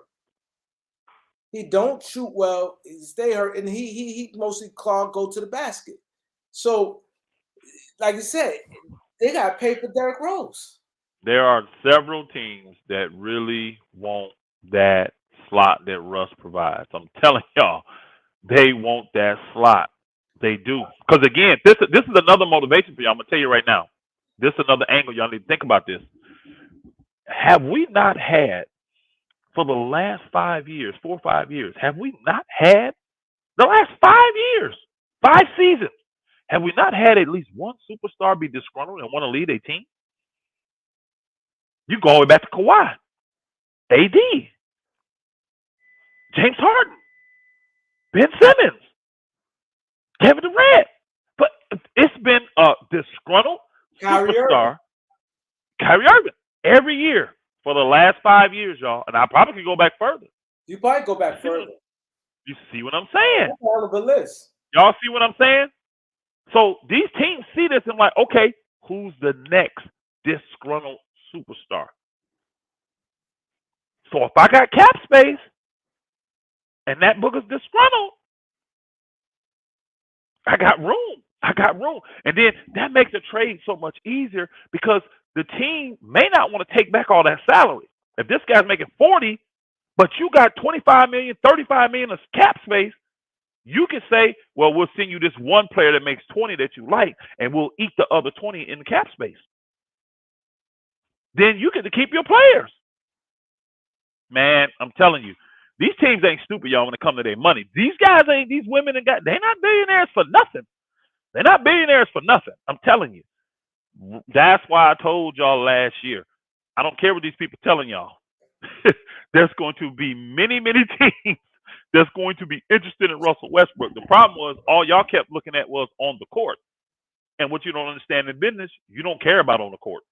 But the crazy part about it, I remember clear as day, that was right soon with the Lakers got eliminated and they brought up the Charlotte and Indiana thing. Elder said, no, it's going to be about 6 or 7 teams interested in them, not just those two. So imagine doing Charlotte, Indiana trades. And look how many teams so far that's public. I'm gonna run this down for you. So imagine if the thing didn't happen in Charlotte. We would have Charlotte Hornets, we would have the New York Knicks, we would have the Utah Jazz, we would have the Indiana Pacers, we would have the San Antonio Spurs. All those teams have made it public that they interested in doing. Don't be fooled. What's the name of them may even take him to? I promise you. That's why they said give me 2 picks for him. Brooklyn. Remember? They were saying Brooklyn is another. That's 6. Now I'm gonna tell you of a couple other teams, and one gonna shock you. I'm gonna go ahead and put it out there. Washington Wizards is a team that will take him back right now, y'all. Oh, yeah, they'll take him back. They will take him back right now. Take him back. The fan base loves Russ. The fan base loves him. They do. The organization loves him. Hey, now Some of these teams want him in a specific way too. They may want him in a specific way. But I'll say this. Let me put and I'm gonna throw a hypothetical real quick. I'm gonna divert. Let's just say Russ goes somewhere and they don't want, they buy him out. Teams like Philly will want him on the cheap. Philly, they're gonna want him as a backup to Harden. If he don't play well, oh, we got him. Philly definitely will want him. Bro, the Wizards still love it. Philly fans will appreciate Russ. See, there's a difference between Laker fans and Philly fans. Philly fans will appreciate Russ. Russ goes hard. Let's just think about Philly. That's why they turned on Harden and Ben Simmons. Reason why they softened their stance on Harden some because he gave back that money. Because they went at Harden when he dropped that, when he laid that egg in the playoffs. But and Philly, Russ, he plays hard. They would appreciate him. They would appreciate him. He playing 82 games. He going hard. He's team. He got his teammates back. He gonna talk with a Philly fan. He gonna come and hype. Now Russ is. He gonna talk all good things. And he go hard. Philly loves that. Yeah. If Russ is bought out, there will be another 5 to 10 teams that will want Russ on the cheap, y'all. Exactly. So these people talking about Russ gonna play as well out the league, all that, that's BS. Russ ain't going nowhere. He's gonna be around for a minute.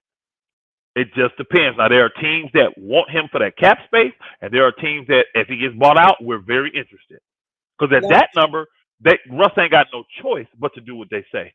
But what Russ is gonna do with his agent, the superpower agent he has, find a team that says we want to play you, Russ, and we see you in a starting role. That's where he gonna go first. Because Russ is saying, I'm going to do it.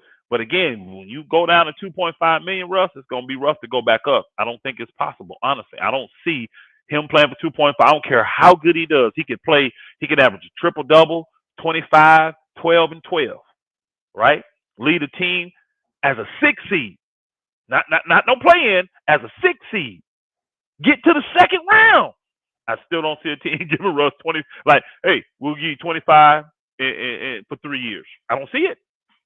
We'll give you 30 for 2. 2 years, 60. I don't see it. I don't see him getting that deal.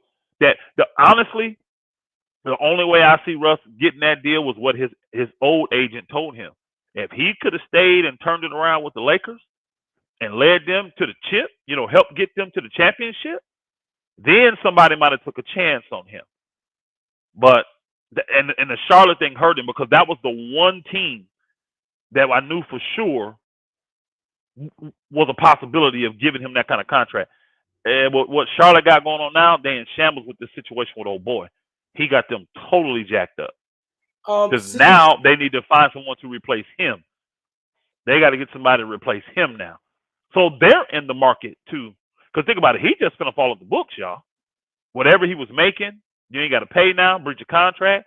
He's finna be in prison. You see what I'm saying? He got all these felonies. So that money that you was trying to get created for that, now you're in a whole different category. And they're going to probably start, after next year, boy will be on a 1-year expiring deal. They're going to start moving these dudes, y'all, to make space for who's that next big guy that we may be able to talk into coming in here playing with LaMelo Ball. And then I think they got another good young player over there too, don't they? That I can't remember who though. Yeah, they don't got nobody no high end like that. But they I know. They're looking for, because they already said they're looking for another star level to play with LaMelo. They said, but again, you have a disgruntled guy that's going into free agency. Let's just say you got it. Say you got a guy going into restricted free agency. They clear that cap space. They make that crazy offer. They may get him. That's how teams like Indiana and all them get guys like that. You see, if you don't draft them, this is the best way to get it. Because look how close Indiana was, y'all. Look how close they was to getting 8. Look how close they were. You see what I'm saying? They forced Phoenix. They called their bluff. Phoenix didn't have no choice but to do it. Because why? Because Phoenix is in the championship hunt. They had no choice. If Phoenix wasn't in the role to be a champion, y'all, they'd have let him walk. I promise you they would have. They would have just let him walk, even though he was the number 1 pick. They would have let that booker walk. If that team was in shambles, Chris Paul was broken up, not playing, old boy wanted to be traded, you know what I mean? If the team was in shambles, they'd have let old boy walk. They would not have paid him that money. But because they were championship contender, they didn't have no choice but to pay Aiden that money. But what about a team that's got a star like that or a good player like that that ain't in championship contention and he's up for restricted free agency and you like him but you don't want to give him a max deal? And then what's them come and offer him a max deal? See you later. I disagree with you. He said Philly fans will kill Russ. No, because you think about it, and I want y'all to listen before y'all say this, right? And when I said something with the Iverson thing, y'all don't realize Iverson shot 40% all the time, 40, 41 field goal percent. Took a lot of bad shots. Iverson dived on the floor. He took 1 million shots, but he took the city by storm. So they not going to, Russ's misses, Philly don't look at that. Philly not going to look at, oh, he missed a shot. They looking at you go hard. Look at the history. Philadelphia always rough guys who go hard. He played 82 games and he played hard. Y'all act like he put zeros. He averaged 18, 7 to 7. He shot 44%, 44, close to 45% from the field. His turnovers did go down the second part of the thing. And then, like he said, Harden to be there. So he would have the ball less in his hands. Yep. And Doc Rivers, it'd be like it'll really be putting Houston back, back in Houston, the Houston 76ers, the Philadelphia Rockets. But and I saw a couple people in here kind of cringe or look crazy or talk crazy in there, type crazy about Washington. Washington always liked Russ, y'all. Think about the 1 year they had Russ. The thing was falling apart for COVID and all this kind of stuff. Players were hurt.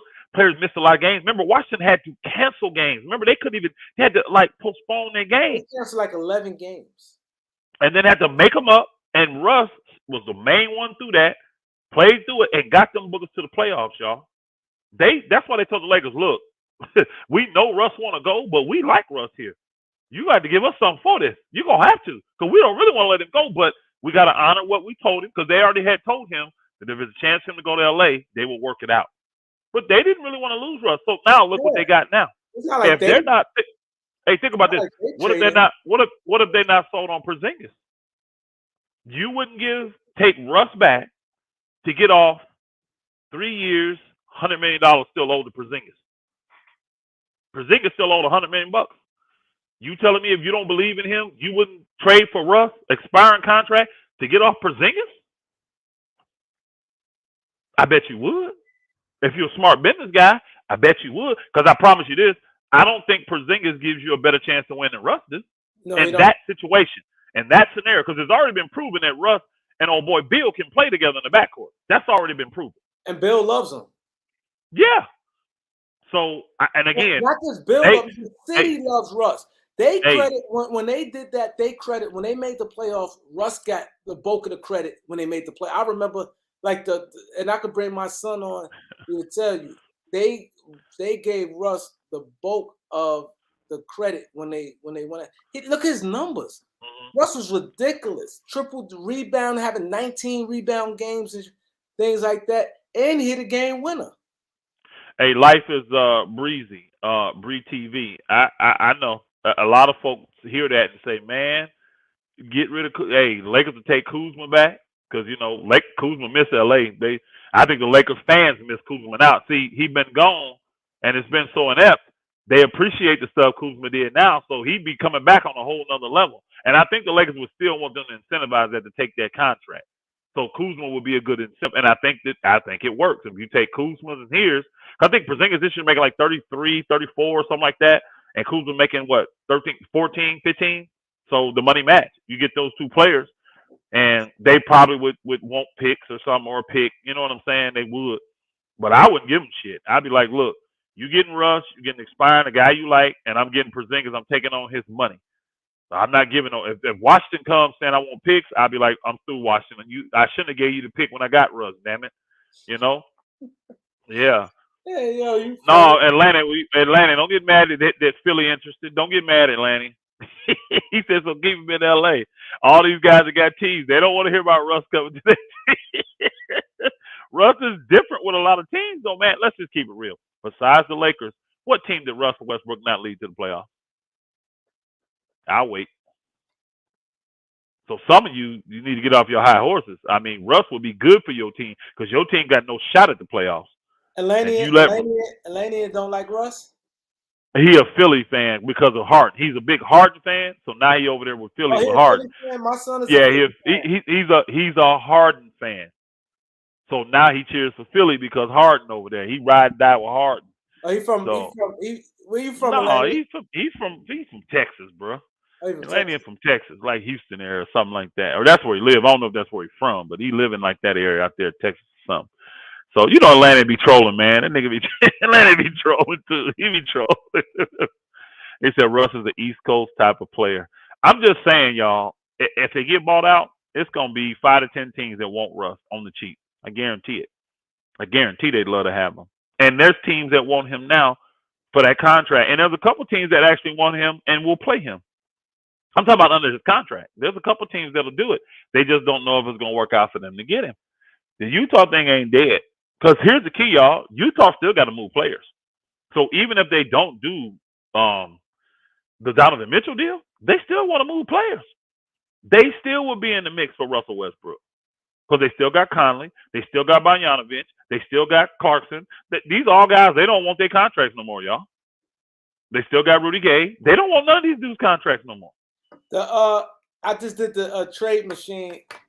Kuzma and Porzingis work for Russ. Oh, I already know, bro. I don't trade machine. I done multiple trades. That's why I know these teams work because it just all it takes is the Lakers being willing to take back salary. And the key is what can they convince LeBron is good enough for them to take back salary?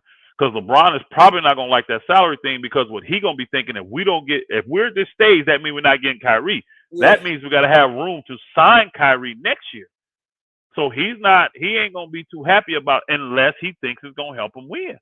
And I know this, they're gonna be at LeBron like, okay, you don't want that, but what deal makes sense to you then? Which one makes sense? Because Russ gotta go. And they already know they're gonna have to take back some salary. The key is this: you can take back salary, just make sure it's a guy that fits what you want to do. As long as that guy fits, it's not that big of a deal. You know? Think about it. Even Randall, if he fits, which that's questionable, but if he fits, that's what, 23, 25, 27, 29. That's not. It could be worse. It could be 47. It could be 50. Yeah. It could be worse. And then in 2 years, y'all know the money going up. Everybody knows the money. So that Randall, when he gets to 27 million in 2 years, 23 this year, 25 next year, when that thing kick in, that it's not gonna look that. It ain't gonna look that bad. Excuse me. Ooh, yes. That book snuck up on me. You see that, beloved? That book, where that come from? Now, Baller's Life was good, bro. Hey, what's up, Baller's Life? I ain't seen you in a minute. Salute, brother. He was on the IG. I was live. He's on. Yeah, but you see what I'm saying? That money ain't gonna look all that bad then, especially if he fits.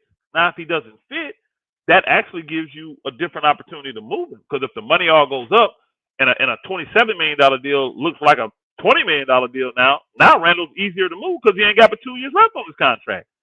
If he ain't working, and he's still young, Randall still be young then. What do he be, 27, 30 then? Not only that, he's going to be producing. It's not like he's just going to be laying the egg. He's going to produce. No, I'm going to drink water, babe. Thanks. Yeah. So, yep. He's going to produce. So it's not like team's going to take him and be like, he can't do anything for us. He's going to produce. Jamar Sullivan, yes, I heard about that too. He said Dallas want him. I heard that too. I'm telling you, there's certain teams I just have been putting out here, but I'm telling you, in certain scenarios, a lot of these teams want Russ. A lot of these teams, and the agent that he got, I mean, he's one of the biggest agents in the league. So think about this, y'all, and I don't want y'all to think about this. And a lot of players like Russ. See, that's the thing. Oh, yeah. You saw him and Kyrie working out. But let me give you another perspective. Russ signed the most powerful agent in basketball right now, right? Russ's contract was already established. So his agent is not collecting any money on that contract. That contract's already established. Right?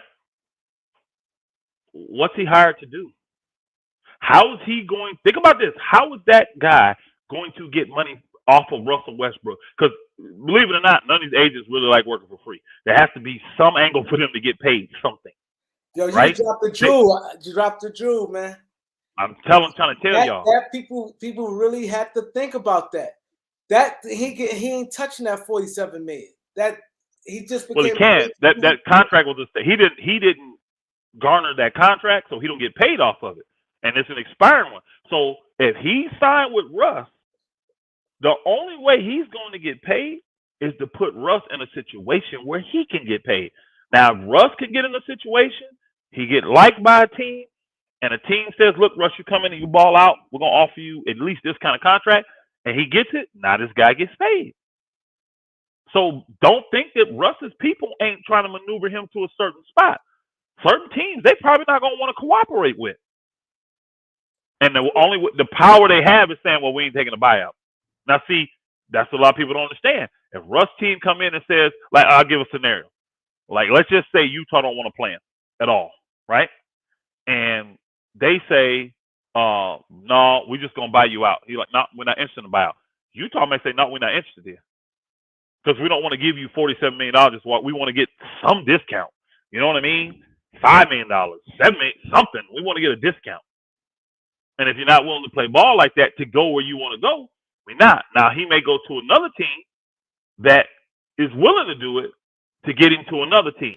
But the problem with him getting to the other team, y'all, if he's on a minimum deal, it's going to be hard to go back up. I've never seen that where a guy takes a minimum deal and then the next year they sign him to a $25 or $30 million deal. Wow. Even $20 million, even 15. I've never seen it, y'all. It go to probably mid-level, like 12 million. Yeah, that's that. At 2 years of that, I mean, it's 2 years, 22 million, 23 million. And I don't think Russ going to be happy with that. And his agent, you know what I mean? What's he getting paid?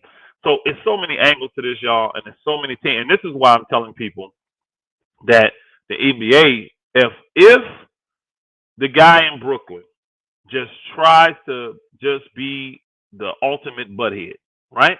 And says, oh, bump Kevin Durant. I ain't doing nothing about it. The league going to step in, y'all. I promise you. And the main reason the league going to step in is affecting too many teams. This has shut down the NBA. It's shut down movement. Because nobody wants to make a move. All the owners are mad at what's the name now? They're mad at Brooklyn because they're not dealing with everybody fair because they don't want to lose Kevin Durant. So, but that's not the other 29 teams' problem. The 28 teams' problem. That's not their problem. So let me ask you this, right? You, Elder, is Russell Westbrook, the exact same position you in.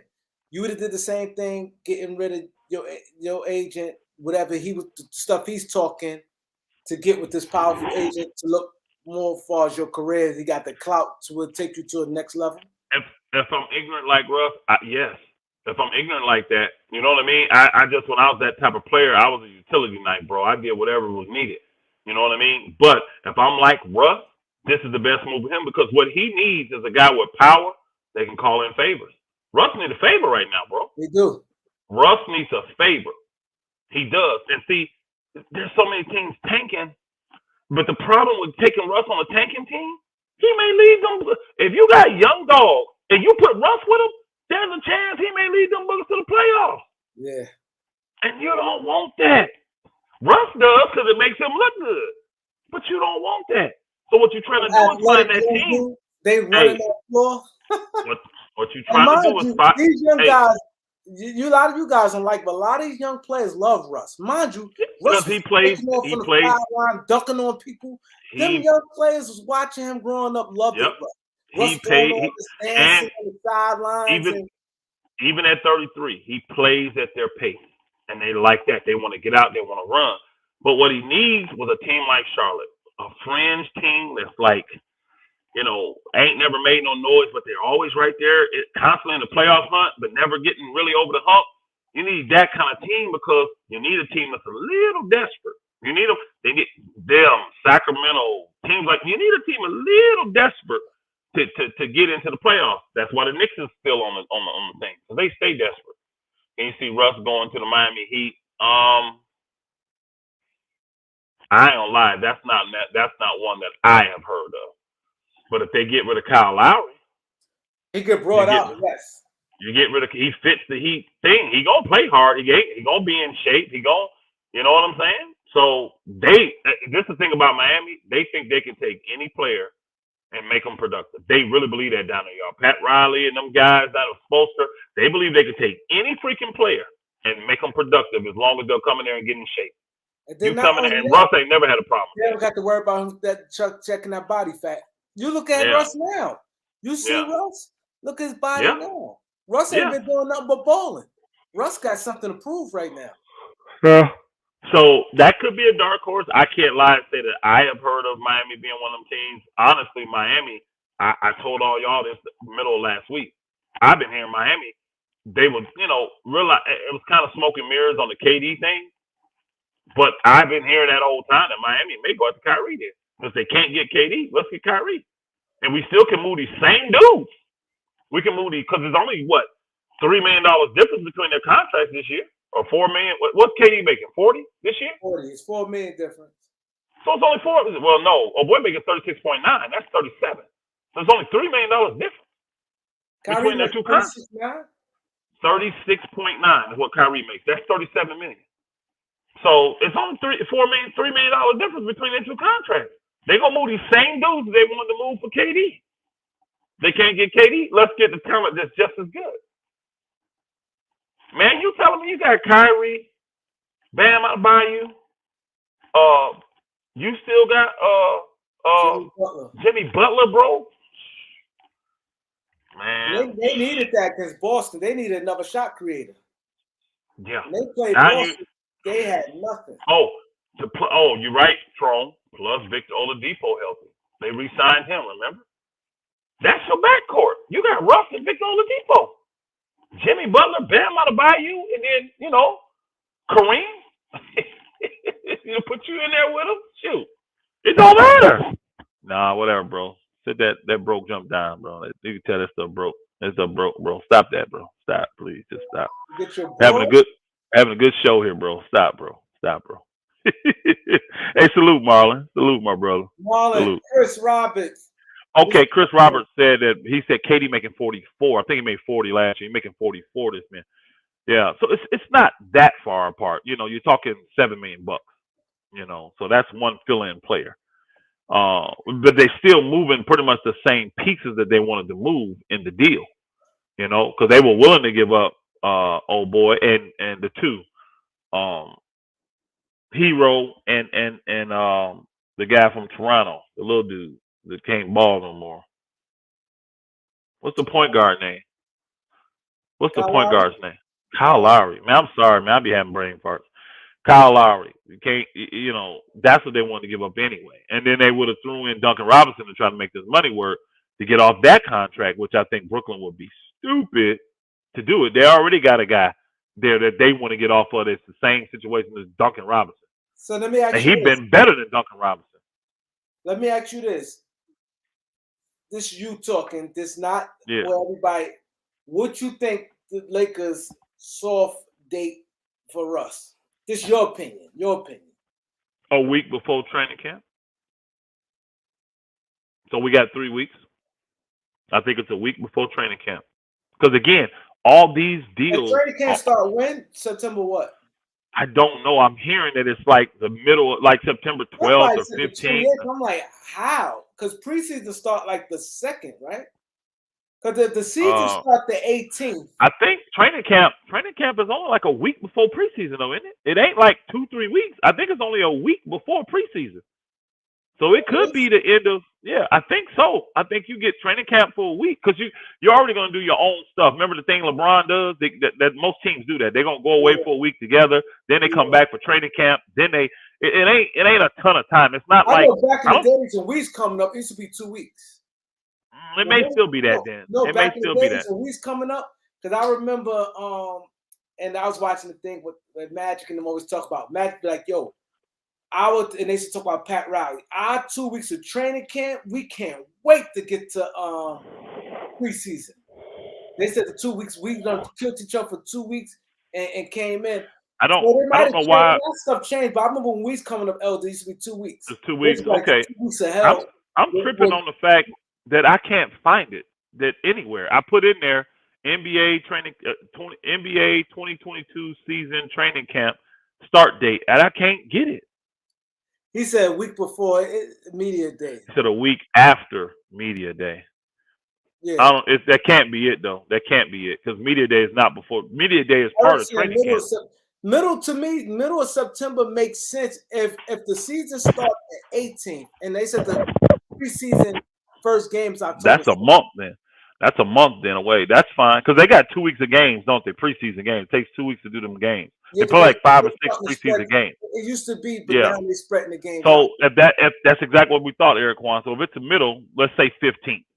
Today is what, the 14th, 15th, whatever it is. So we're 4 weeks away. That means we're 3 weeks away from the Lakers making a decision. I think because they know these deals they want to do, it's not going to take them long to pull the trigger on them. They're sitting waiting if they don't get Kyrie.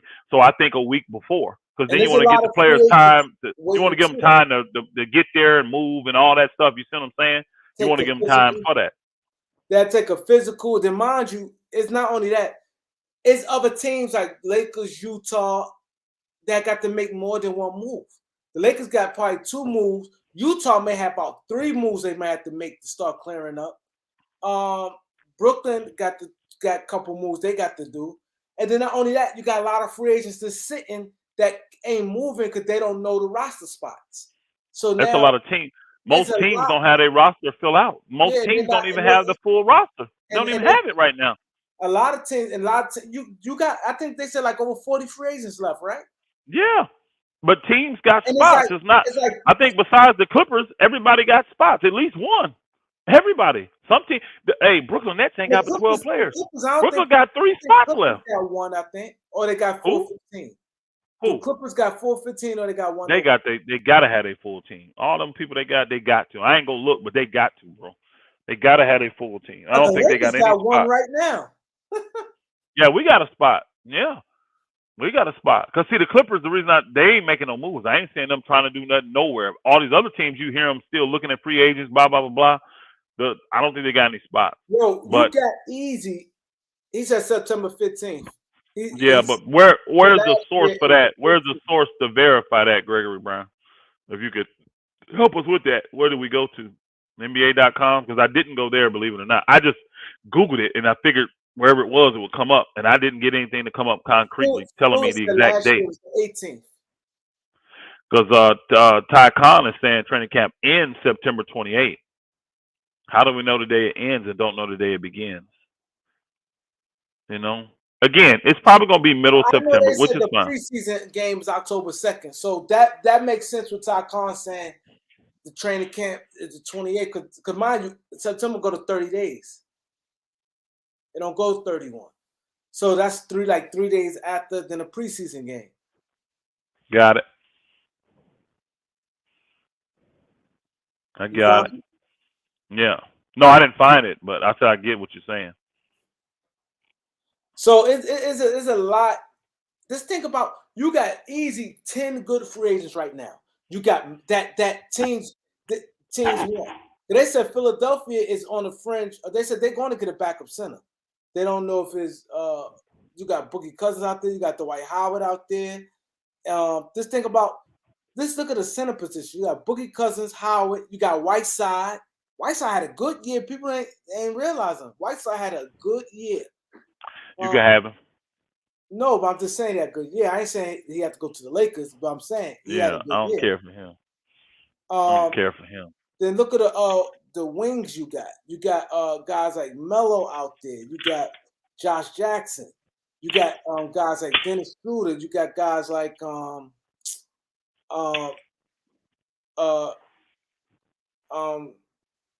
Sexton.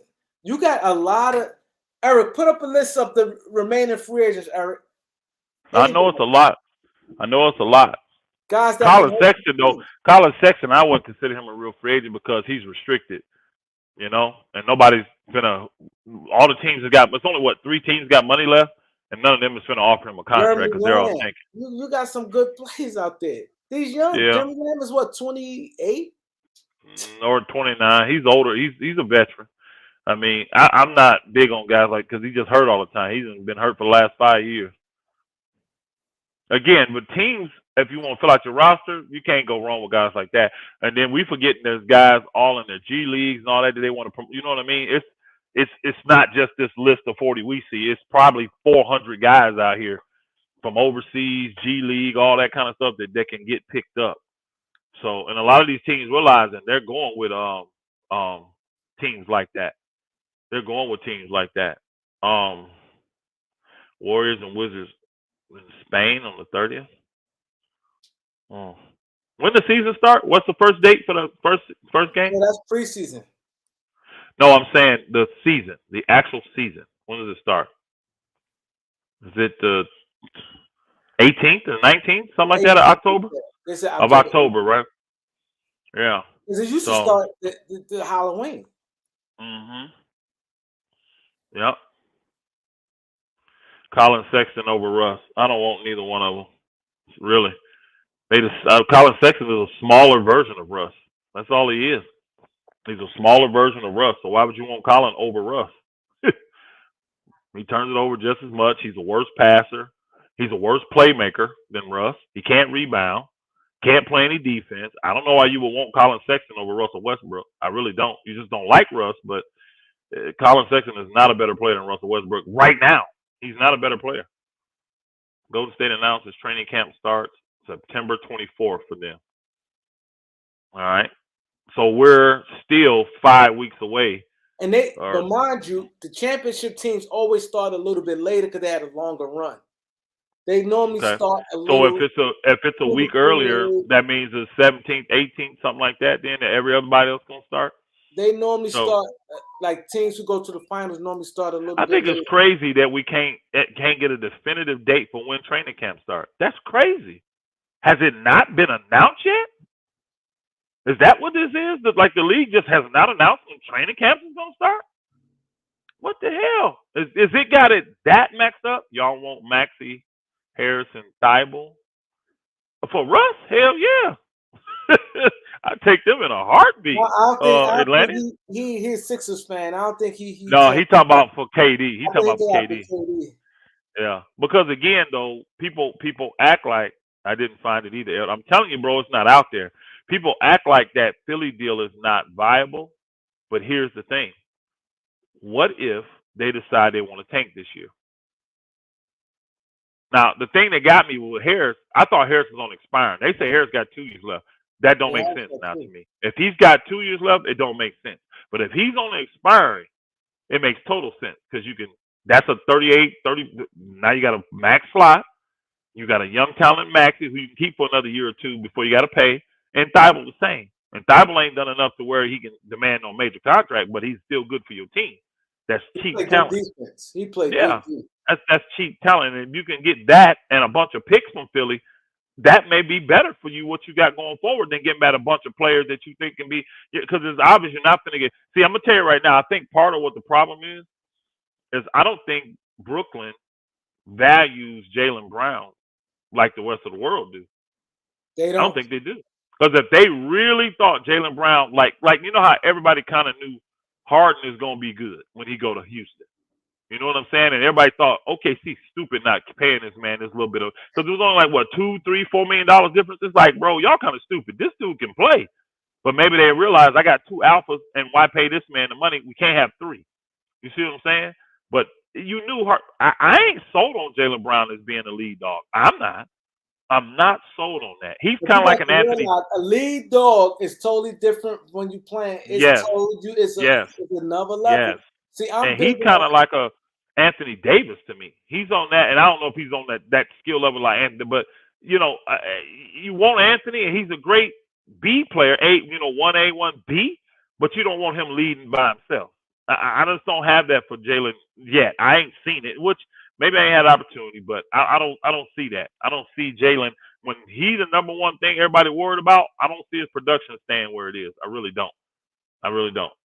You will get double teamed, and then not only that, the pressure, everything's on you. Then there's a big difference. I try to tell people about competition. So people think I be hard on certain players when I say things, because the degree of difficulty changes.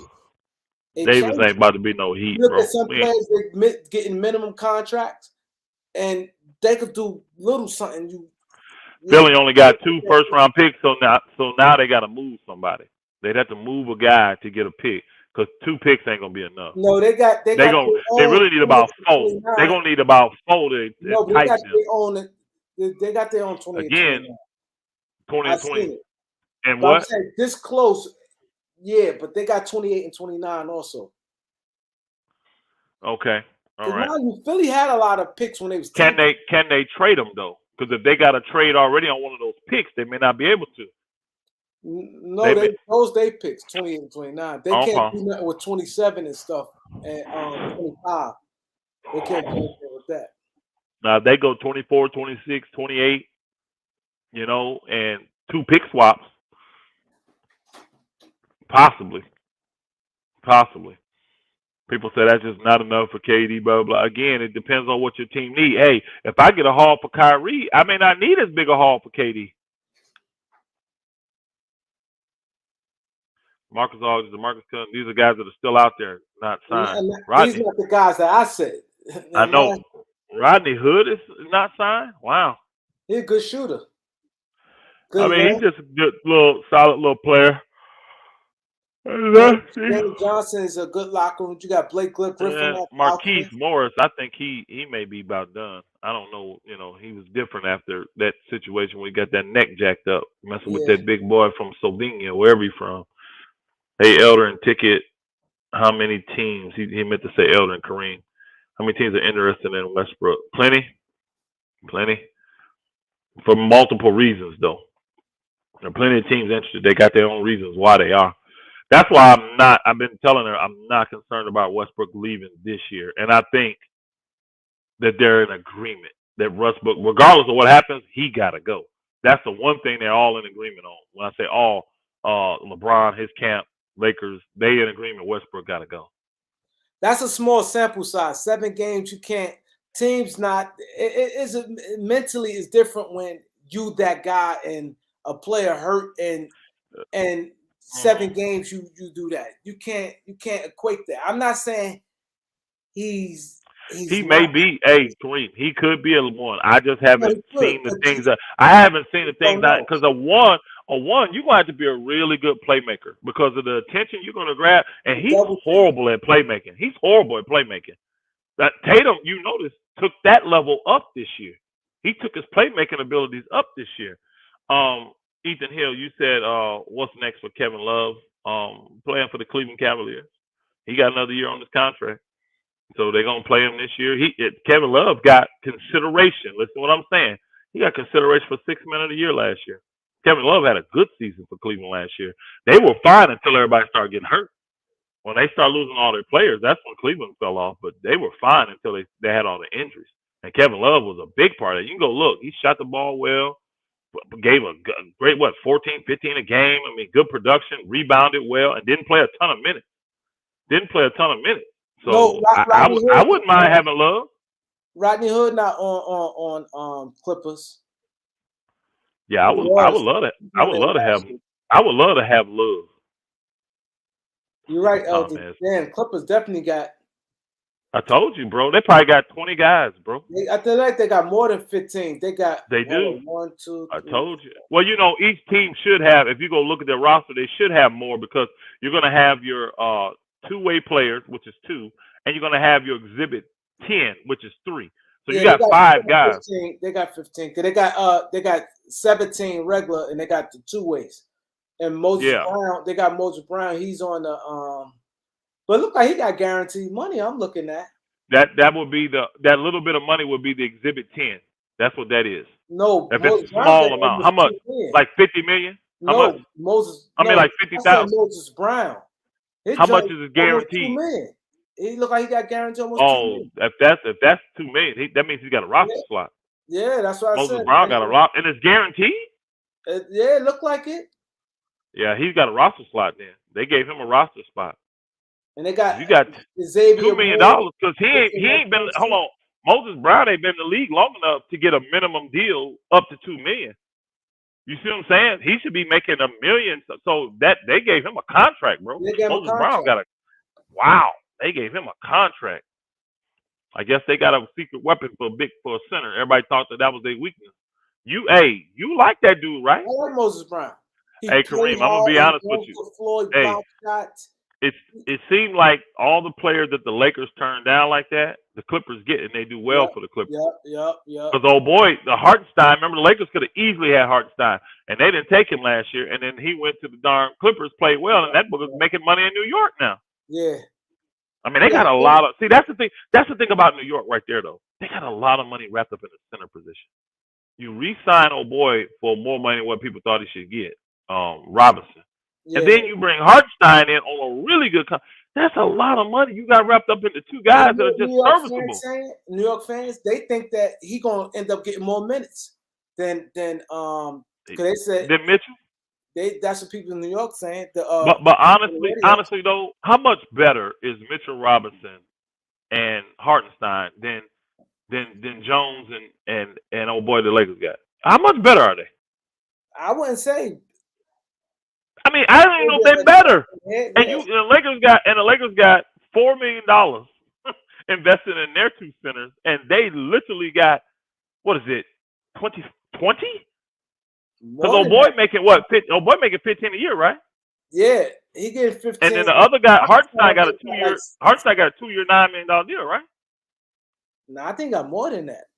Did he? I thought it was $2 million. Two years. I think 2 year 18. I think he getting $9 million a year. Or $6 million. I think it might be 13. I think he got 2 year 13 million.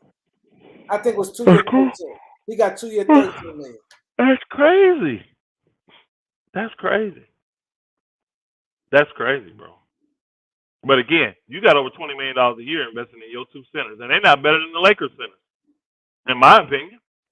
They ain't gonna be more productive than the Lakers center. Now Hartenstein balled out for the Clippers though, from what everybody said. He just can't play no D. 2 years 16. 2 years 16, $8 million. We got $8 million, bro. Yeah, I knew he got paid. I knew he got paid. It's crazy.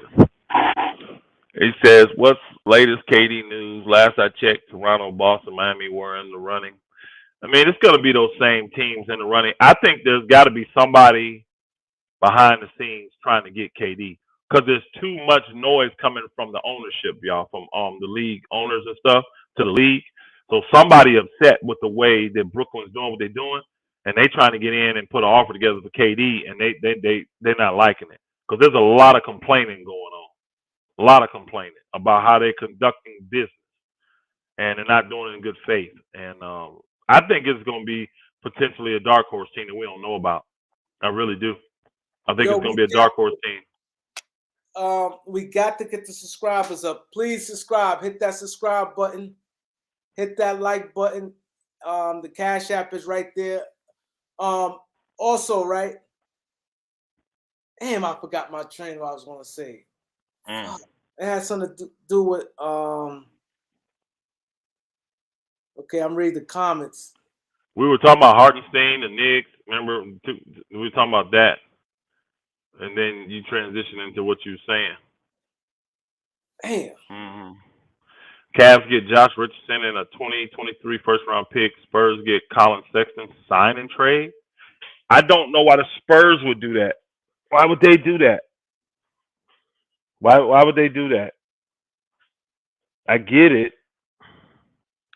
But why would the Spurs give up? I don't get it. 3-team trade. Lakers get Harrison Barnes, Chetty to Malik Beasley, Patrick Beverly. Utah gets Russ and 1 pick. The Kings get THT, Nunn, and Reeves. Well, that don't work because the Kings has Barnes, Chetty, and that together is like 20. Because Barnes make like 22, 20. He makes like low 20s, y'all. He make 20. No, because Barnes made more than old boy. I thought no, it went down. It went down. That's right, 19. I think he's making 19. So Chetty making what, 2 million, maybe 3 million. So if you got low 20s, I guess that could work. They got to eat money because you got THT, Nunn, and Reeves. That would be so stupid of the Lakers, though. Why would the Lakers do that deal? That's like all of your young players. and you get back a bunch of old dudes and He said Chetty. Bonds make 18. Yeah. Yeah, you get back a bunch of old dudes and Chetty Malik Matson, Beasley not who old. Malik Beasley 26. you get. Let me put this: you get back a bunch of old dudes and problem dudes. He in LA ain't no telling what Malik Beasley gonna do. You couldn't contain. No, serious. You couldn't contain that booger in Minnesota from being part of the news. What the hell you think gonna happen when he get out there in LA around all that, bro? I don't want Malik Beasley around the Lakers at all. I don't. For the kind of guy that I'm seeing, the mindset, he is not built for a place like LA, bro. He ain't gonna go there and be on his best behavior. So if you notice, in none of the trade packages have I been pitching for Malik Beasley to come to the Lakers. I just don't think he's a good fit in that city. We end up being like, now, hey, I love Harrison Barnes. See you later. No, don't get me wrong. I love Harrison Barnes. I would love for the Lakers to get Harrison Barnes. I really would. I would love for us to have him. And I think he's expiring. I don't see what's the name them giving him up though, unless they getting something back they really want. Who was the Kings getting in that deal? I thought it was like the Lakers players. They said the Kings get THT, Nunn, and Reeves. They got a bunch of guards already, so you giving them 3 guards. Yeah. I don't think the Kings. I don't see that. Don't make sense for the Kings when they already got guards that they like. They got 3-4 guards they like now. Malik Monk, Fox, and Davion Mitchell. And you got the guy that he gonna play 3, but he's really 6'6". The guy they just drafted. He can play 2 and 3. Kevin Herter. Yeah, he could play both. No, and the guy they drafted, Keegan Murray. He's in that group too. I don't think the Kings would do that. It don't make sense for the Kings to do that. It really don't. Yeah, don't make sense at all. That deal don't. Not for the Kings. No, I'm telling you that I haven't given it great thought. But again, that Julius Randle thing, bro. I'm telling you, I would not be surprised to see the Lakers go that route if we can't get Kyrie and they get Donovan Mitchell and get aggressive. Because I heard the same thing that they're going to be aggressive and be willing to give up at least a pick. Oh, Keegan Murray 6'8". My bad, homie. My bad. So he's definitely a 3, possibly small 4 man. Okay, I got you. So he ain't that, but they still got, even without Keegan Murray being a guard, they still can play. Because he's but still, even without him, they got plenty. He's not bulky and they still got good guards though. They still got a lot of guards, and I don't know why you would add 3 guards to that. Yeah, adding 3 guards to that. That means maybe 1, but 3 guards? No, I don't see that. I don't see that. It don't make sense for them unless they're trying to move somebody or do something different down the road or something. If they got if they do a deal like that, you know what that means. They got another deal in place. Lakers haven't had a legitimate 6'8" wing in years. I agree. Other than LeBron, we have been lacking another solid wing. This is why I say, I'm telling y'all, I take Rudy Gay right now. I know he's a little older. Rudy Gay has stayed consistent, and Rudy Gay he's solid, bro. He don't hurt you at all. He don't hurt you at all. And that little bit of money, $6 million, I would take Rudy Gay right now for $6 million. I would. I would love to have a guy like Rudy Gay. DeMar DeRozan said that. DeMar DeRozan said, "Yo, Rudy Gay is good." He said, he said we had a chance. He said when he was with the Spurs, when it was him, Aldridge, it was him, Aldridge, and DeRozan, and he was saying, he said, "Yo, every time he said Rudy Gay is good. It was a big piece, but we kept missing. Players kept getting hurt, like in between one of them 3." I agree. But I would take. That's why I said, like, on the Lakers to the Utah deal. I actually like to. Remember, I said earlier when I was on the New York, I told you I don't think that's the best deal for the Lakers. I still think Utah is the best deal for the Lakers. Oh, and we're gonna go. No, I just remember what I was gonna say. Go ahead. I was saying how remember how many you was talking about. We said these young guys today is different. They don't look at the superstars and glorify them. They go at them. Now I'm gonna be consistent. Everybody know I don't go big on summer leagues. I don't go big on none of this stuff. But the mentality,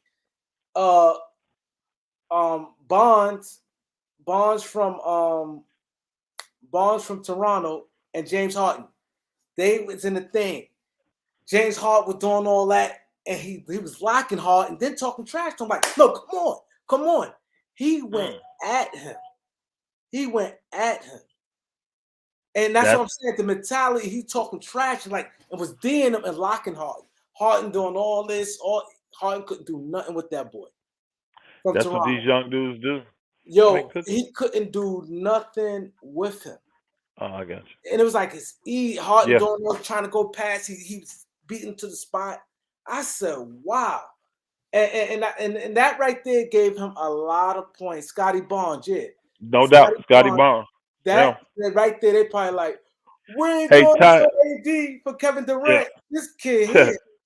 He's like, come on. And Harden, you can see Harden is much better than last year on that clip because Harden looked much quicker than he was. That he's slimmer. Harden was, if anybody was Harden, got past him. Harden handle was tight. Harden had the first step burst. It wasn't slow, but the kid was right there. He had the long arms. And then Harden had to back up after he couldn't get to the basket. He's like, yeah, come on, nigga. Come on. Yo, I said, I like that. He's like, nah, come on, let's go. Because they like that. And all these guys, they've been doing that all in the preseason. These young guys like John Morant and them guys, they don't look at Bron and Kevin Durant and them niggas. They is going at them. You see the guy say he can't wait to play against Bron. I think Bron will kill him, but he said Harden. He's ready. 7 times. Harden couldn't do nothing. Hey, Ty. Said Harden was trying because once a dude talk trash, you throw all the summer league and everything out the window. Harden was really trying to get by him. He couldn't do nothing with him. Harden looked quicker and everything, but Harden just couldn't do nothing with that man. Yeah. He said Harden in shape. Harden, everybody, the mother know Harden definitely is in shape. If you see Harden definitely in shape. He just couldn't get bombed. Harden showed videos him working. Harden has. I'm gonna tell you right now. To me, Harden has lost a step for sure, and I actually think Kevin Durant has. I think what Kevin Durant is though he's getting overused. If you get Kevin Durant with the right coach that will not overuse him, I think you can still get max production out of him. But last year, I think he was done by the playoffs. He was physically and mentally done. Hey, Ty Khan, I saw what you said in there about Reddish. He waiting to be put in the deal. That's all, because they don't believe him there. The coach don't know that. He's in a bad situation. Reddish needs to be somewhere where they believe and gonna give him a real true shot. Atlanta tried, but he just didn't do well down there. And they had a lot of guys in his position, So the Lakers liked him a lot. So hopefully they would, if they got him, they would give him an opportunity to grow. You know what I'm saying? But Cam Reddish is the kind of guy that he's going to be up for a contract. You're not going to have to pay him a lot because he just ain't done nothing in the league. He can't demand nothing. You know what I'm saying? So if he got a 3-year, $10 million deal, he should be happy, honestly. Because I can't see him getting a 345, like $15 million a year. And I know he's a lottery pick and all that, but so Lakers like him a lot. I know any deal goes down, they're trying to get him as a little fill-in because he makes like $5-6 million bucks. But we'll see what happens with that. We got so much going on, man. So much. I'm telling you, day by day, don't take nothing for granted. Every little detail may matter because it could give you indication of what's really going on. Again, hit the like button, hit the subscribe, hit the bell notification. Y'all see the Cash App right there, KAREEMLOUALLEN. Man, we thank y'all so much. Keep supporting. If you send the Cash App, we will read your comment, your statement, your question on there. All right, so hit the Cash App, KAREEMLOUALLEN. That money goes directly to Kareem. We don't have to jack around with YouTube and taxes. And 3 months later, he get to see $12.15 from the 100 y'all give. We don't have time for all that. Hey, that's true. Give a direct support. That was some crazy stuff there, man. I remember, bro. I remember. I said, how? I called Elder immediately. Hey, yeah, like what the hell? Yeah. This. The other person, that, how I get this, and what about the view? Got it right with Barnes at the time. Most people were saying they should have picked. Hey, I was one of those people saying, why'd they pass on Jalen and Scruggs? What's going on? because all the hype. I didn't know Barnes. I ain't gonna lie. I didn't hear about Barnes being a top 5 player, all that stuff. I didn't hear about that. So I was like, are they stretching that much on this dude? But then I went and did my research, and I ain't gonna lie. I watched 5 minutes of Barnes, and I was like, oh, okay. I see why they did what they did. But again, it's so redundant though. They got the plan. yeah, but they got so many, and I'm like, that tells me that they finna get rid of one of them guys. And then again, remember Siakam was acting a fool. People didn't know that. That Siakam had been acting a fool, but they had a lot going on, y'all. People don't realize what Toronto as a team went through going down to the bubble. People don't realize they was away from their home in Canada for 2 years, not one, y'all. Yeah, 2 years. Because that next year, last year, them boogers, the year before, they played on the road, y'all. They played in Florida. In Florida. Yeah. Yeah, they played in Florida for the whole season, y'all. So they had a lot going on, man. And I know they had some internal stuff, but it sounded like they didn't work it out. And but he had the insurance with Scotty Barnes, like, hey, I picked Barnes. You act a fool, I'll go ahead and ship you, Siakam. And I think they want to keep them because they look good together.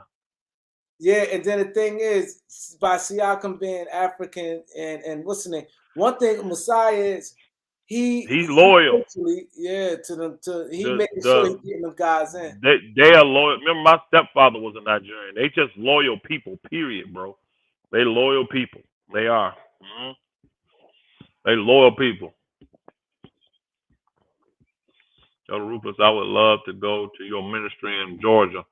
Where you at, Cook Sports? Where you at? You out in LA? Big Albert, what's good, Big Albert? Oh yeah, we're gonna probably start back September, October. You tried to beat 139, right? Yeah, we're gonna start back September, October. Kareem, what you in New York? Where the sports stars at? You ain't got no basketball? Let's get Strickland on, man. Let's get somebody. Yeah, I know. I'm gonna have to get somebody. I ain't gonna lie. I've been running around. I'm definitely gonna do it. I wanted to build this up a little more. Hey, what you got? You bring on somebody like that, that'll help build it up. I promise you that. Yeah. I'm definitely gonna That's go a legend. in with that. That's a legend. Mm-hmm. That's why he down here. Where KD gonna get traded to? Nobody knows yet. Nobody knows. I think it's gonna be something surprising. It's gonna be some element that we did not think because it's too quiet on that end. It's just too quiet. Hey, Toronto got salute, brother. Players, 10 or 11, that's 6'7" and above. Who does? Toronto. Oh, do they? They said they got 10 or 11. Only one who's short on their team is Van Fleet. Trent is 6'5" and Van Fleet. And Trent? Yeah, as I said, Trent 6'5" and Van Fleet. Everything after that is 6. They got Otto Porter, all of them, and they said all of them dudes got over 7 foot wingspan. They just want, if you're a wing, they want you. You'll get the money in Toronto. Arms. And they trying to move Anunoby.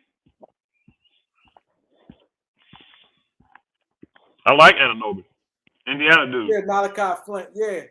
But mind you, but they said they got 10 or 11 players, 6, 7.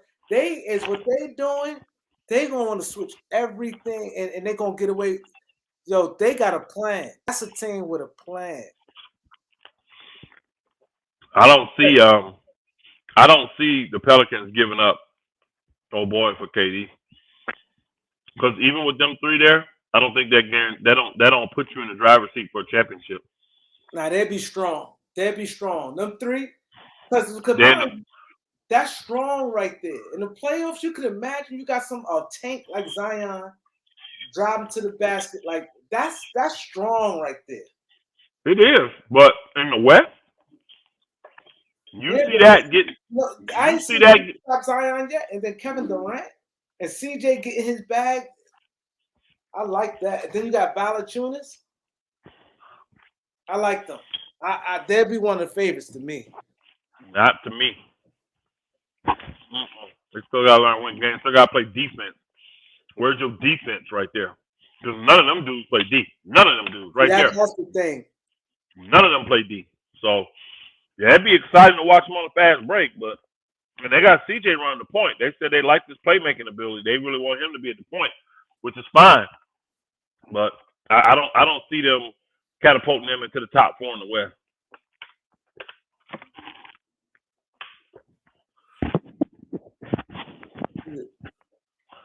Yeah, we like y'all to hear, and this ain't really a debate channel, like that. Those guys like to debate and go back and forth, but we like to inform.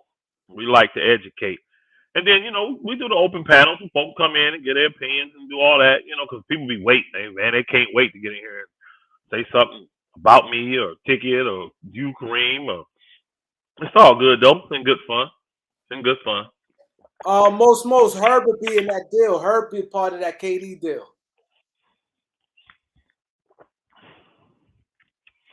Herbert be part of that KD deal. They would have to give him up, which they wouldn't want to. I don't think they want to give up Herbert Jones. Yeah, they have to give him up. They already. Yeah. That's already in there. Who else would they give up? Had to be somebody else. And do they have picks? Oh yeah, the Pelicans. They got plenty of picks. Yeah, they give them all the Lakers picks. They got their own picks. No, hold on. They only got the Lakers. They only got one more pick left from the Lakers. Remember? And they got a lot of their own. Yeah, they only got one more of the Lakers picks left. So, yep, 2024 or 2025. That's the only one they got left. They got one pick swap too. Yep, that's it. We be done with them boogers. We gotta get another chip done. Why would the Lakers do that? All right, let me read this because it's been up on the screen forever. Yeah, Russ, 1 first and a second, and 2 seconds round picks to the Wizards. Contract? We taking back for Rudy, Monte Morris, and Porzingis. No, I'm not giving. I got to take back Porzingis' contract. That's $100 million. Back contracts. Injured. Not only that, a guy that can't stay healthy. Yeah, and then Rudy is decent. Rudy and Monte Morris. Now maybe that's what you want the picks for. Maybe because Rudy was a high lottery pick.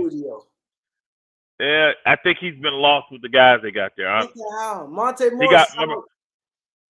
He got hurt. Hey, Rudy got hurt, and then they brought the Kuzma and the other guys in, and they just kind of got his minutes, and he ain't been able to just get back in the flow properly. Kuzma definitely, Kuzma more impact, and Kuzma more, and what's his name? Love Kuzma. Bill. I mean, I'm not like you big, bro. You got Rudy. He's 6'9".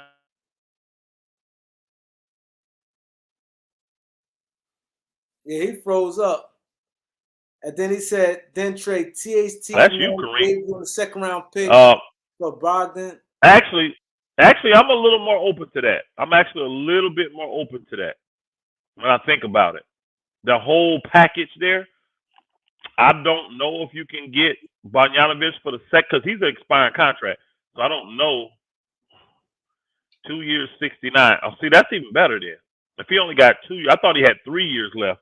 You sure it's not 3 years? Is it the third year a player option? Because I thought he had like 3 years. That's like $35 million a year, just about.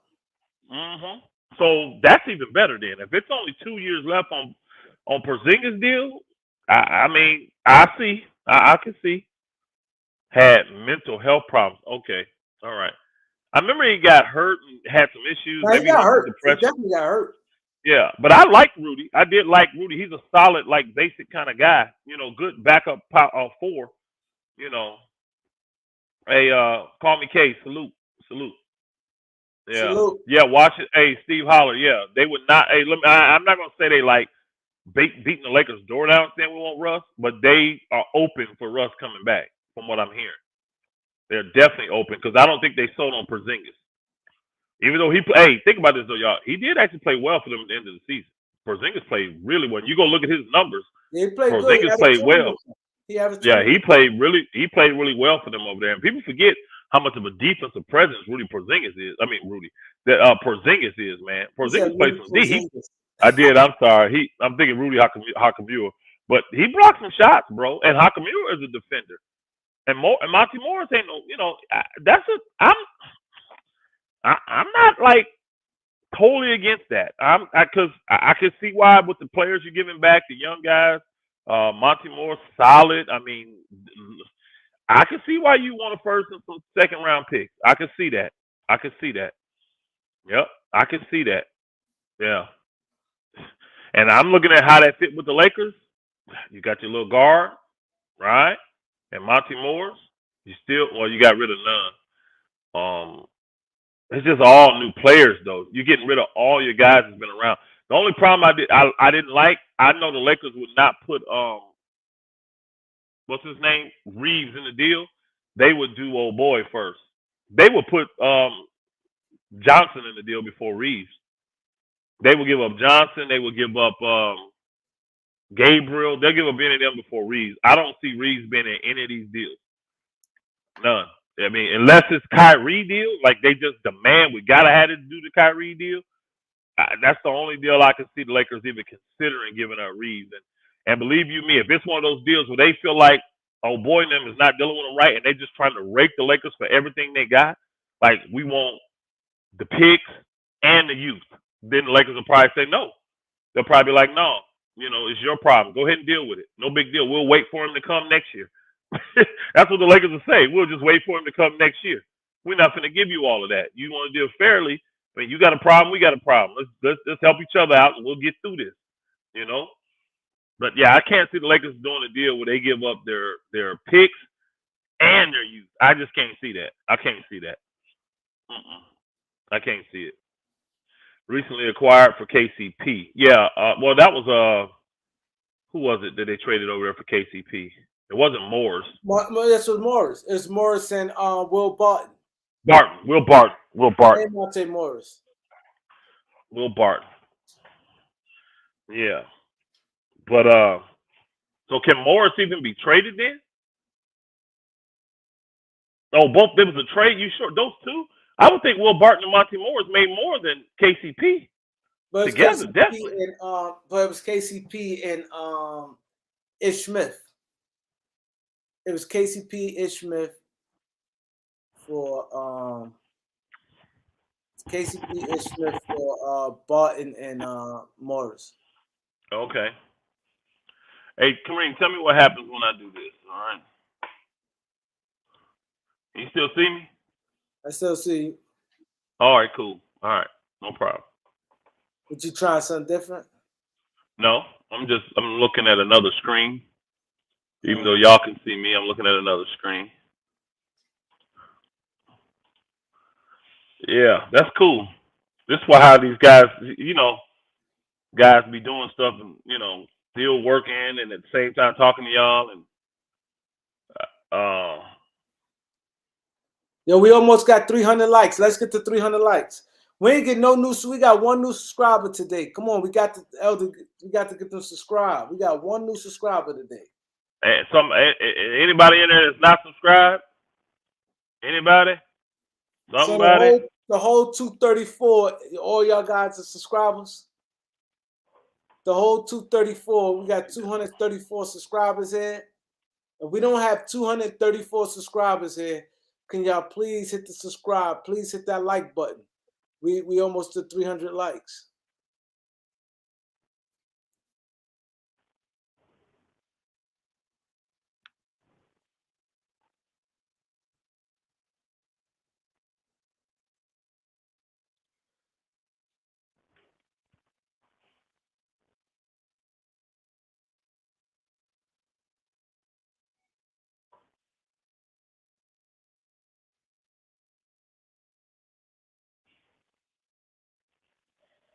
You froze, or you looking at something? No, I'm looking at something. My bad. No, it's all right. My bad. I forget y'all can see me. I can't see y'all. Yeah,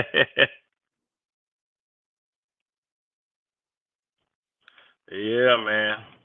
How long we been cooking? We at our 2 hour mark. We at it?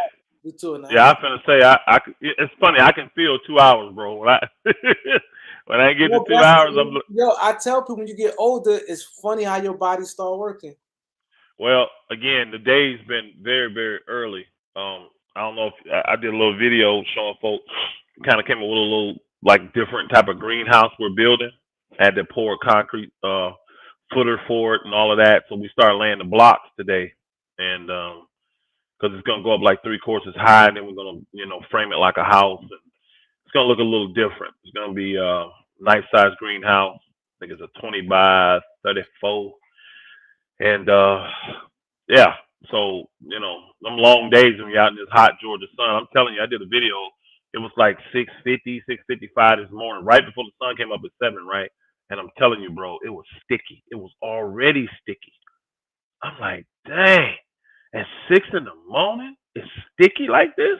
Yeah, it's crazy. So it just is what it is, bro. It is what it is. But so yeah, I'm a little tired, but I'll stretch and get a good rub, and I'll be right back out there at 6 tomorrow morning.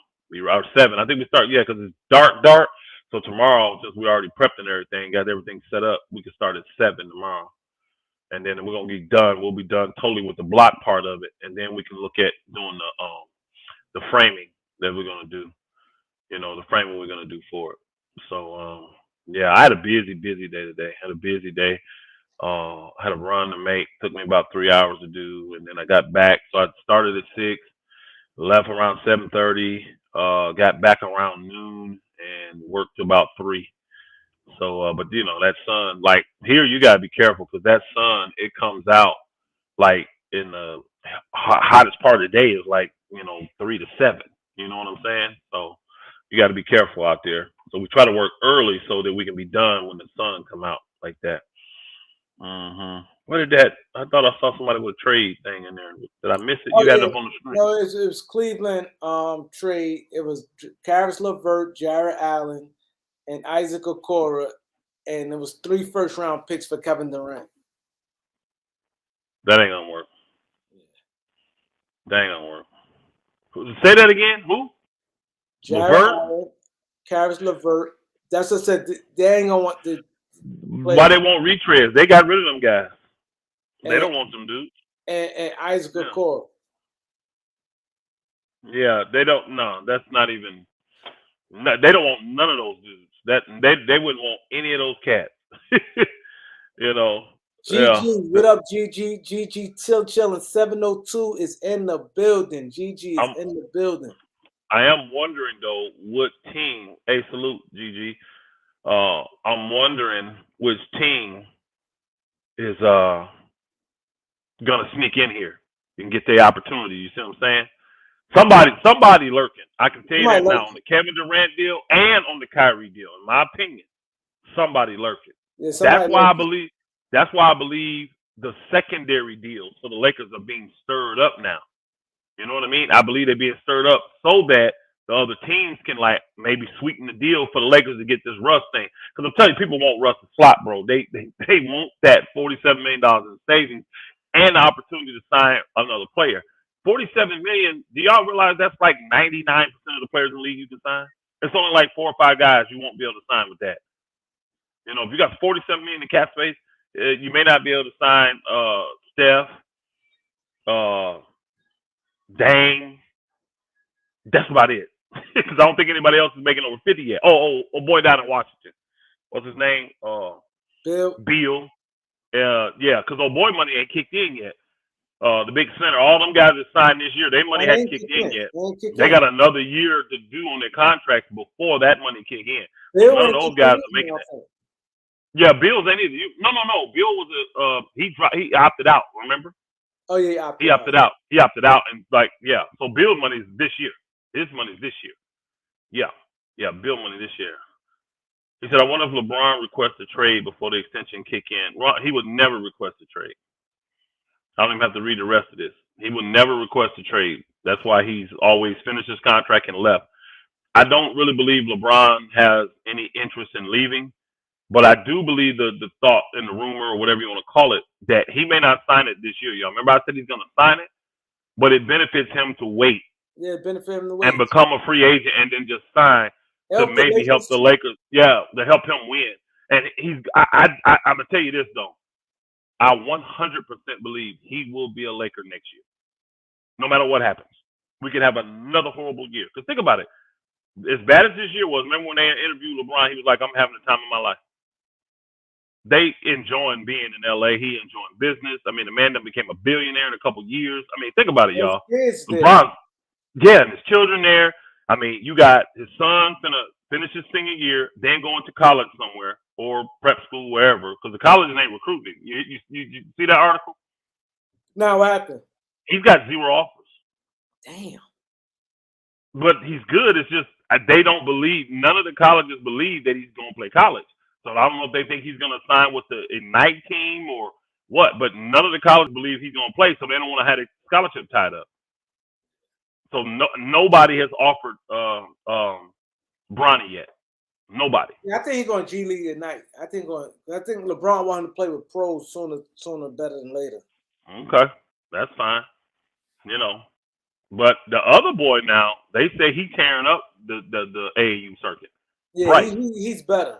He's smooth. He got the they showed him in 2021. Him and Bronny did a video. Did you see that? And they were dancing. And Bronny was like 6'2", and he was like 5'6", bro. Yeah, he said. And that booger is 6'6" in a year and a half. He's 6'6" now. I'm like, whoa. Oh, hey, he get out there. He got a nice little fall away. I peeped him. He seemed more tougher than us. He seemed really? like that toughness in him. Then Bronny? Yeah. I thought Bronny was pretty tough. No, but Bronny more like friendly, like LeBron. Okay. He got more of that. He don't be smiling. He got that Westbrook dog in him. Yeah, he don't be smiling. Ain't that? I just thought about that. Ain't that Bronny's favorite? Ain't that one of Bronny's favorite players? Russell Westbrook. Yeah. That's why he wore 0. Yeah. No, bro. His son Bryce, the one younger than Bronny, is 6'6". Bronny only 6'3".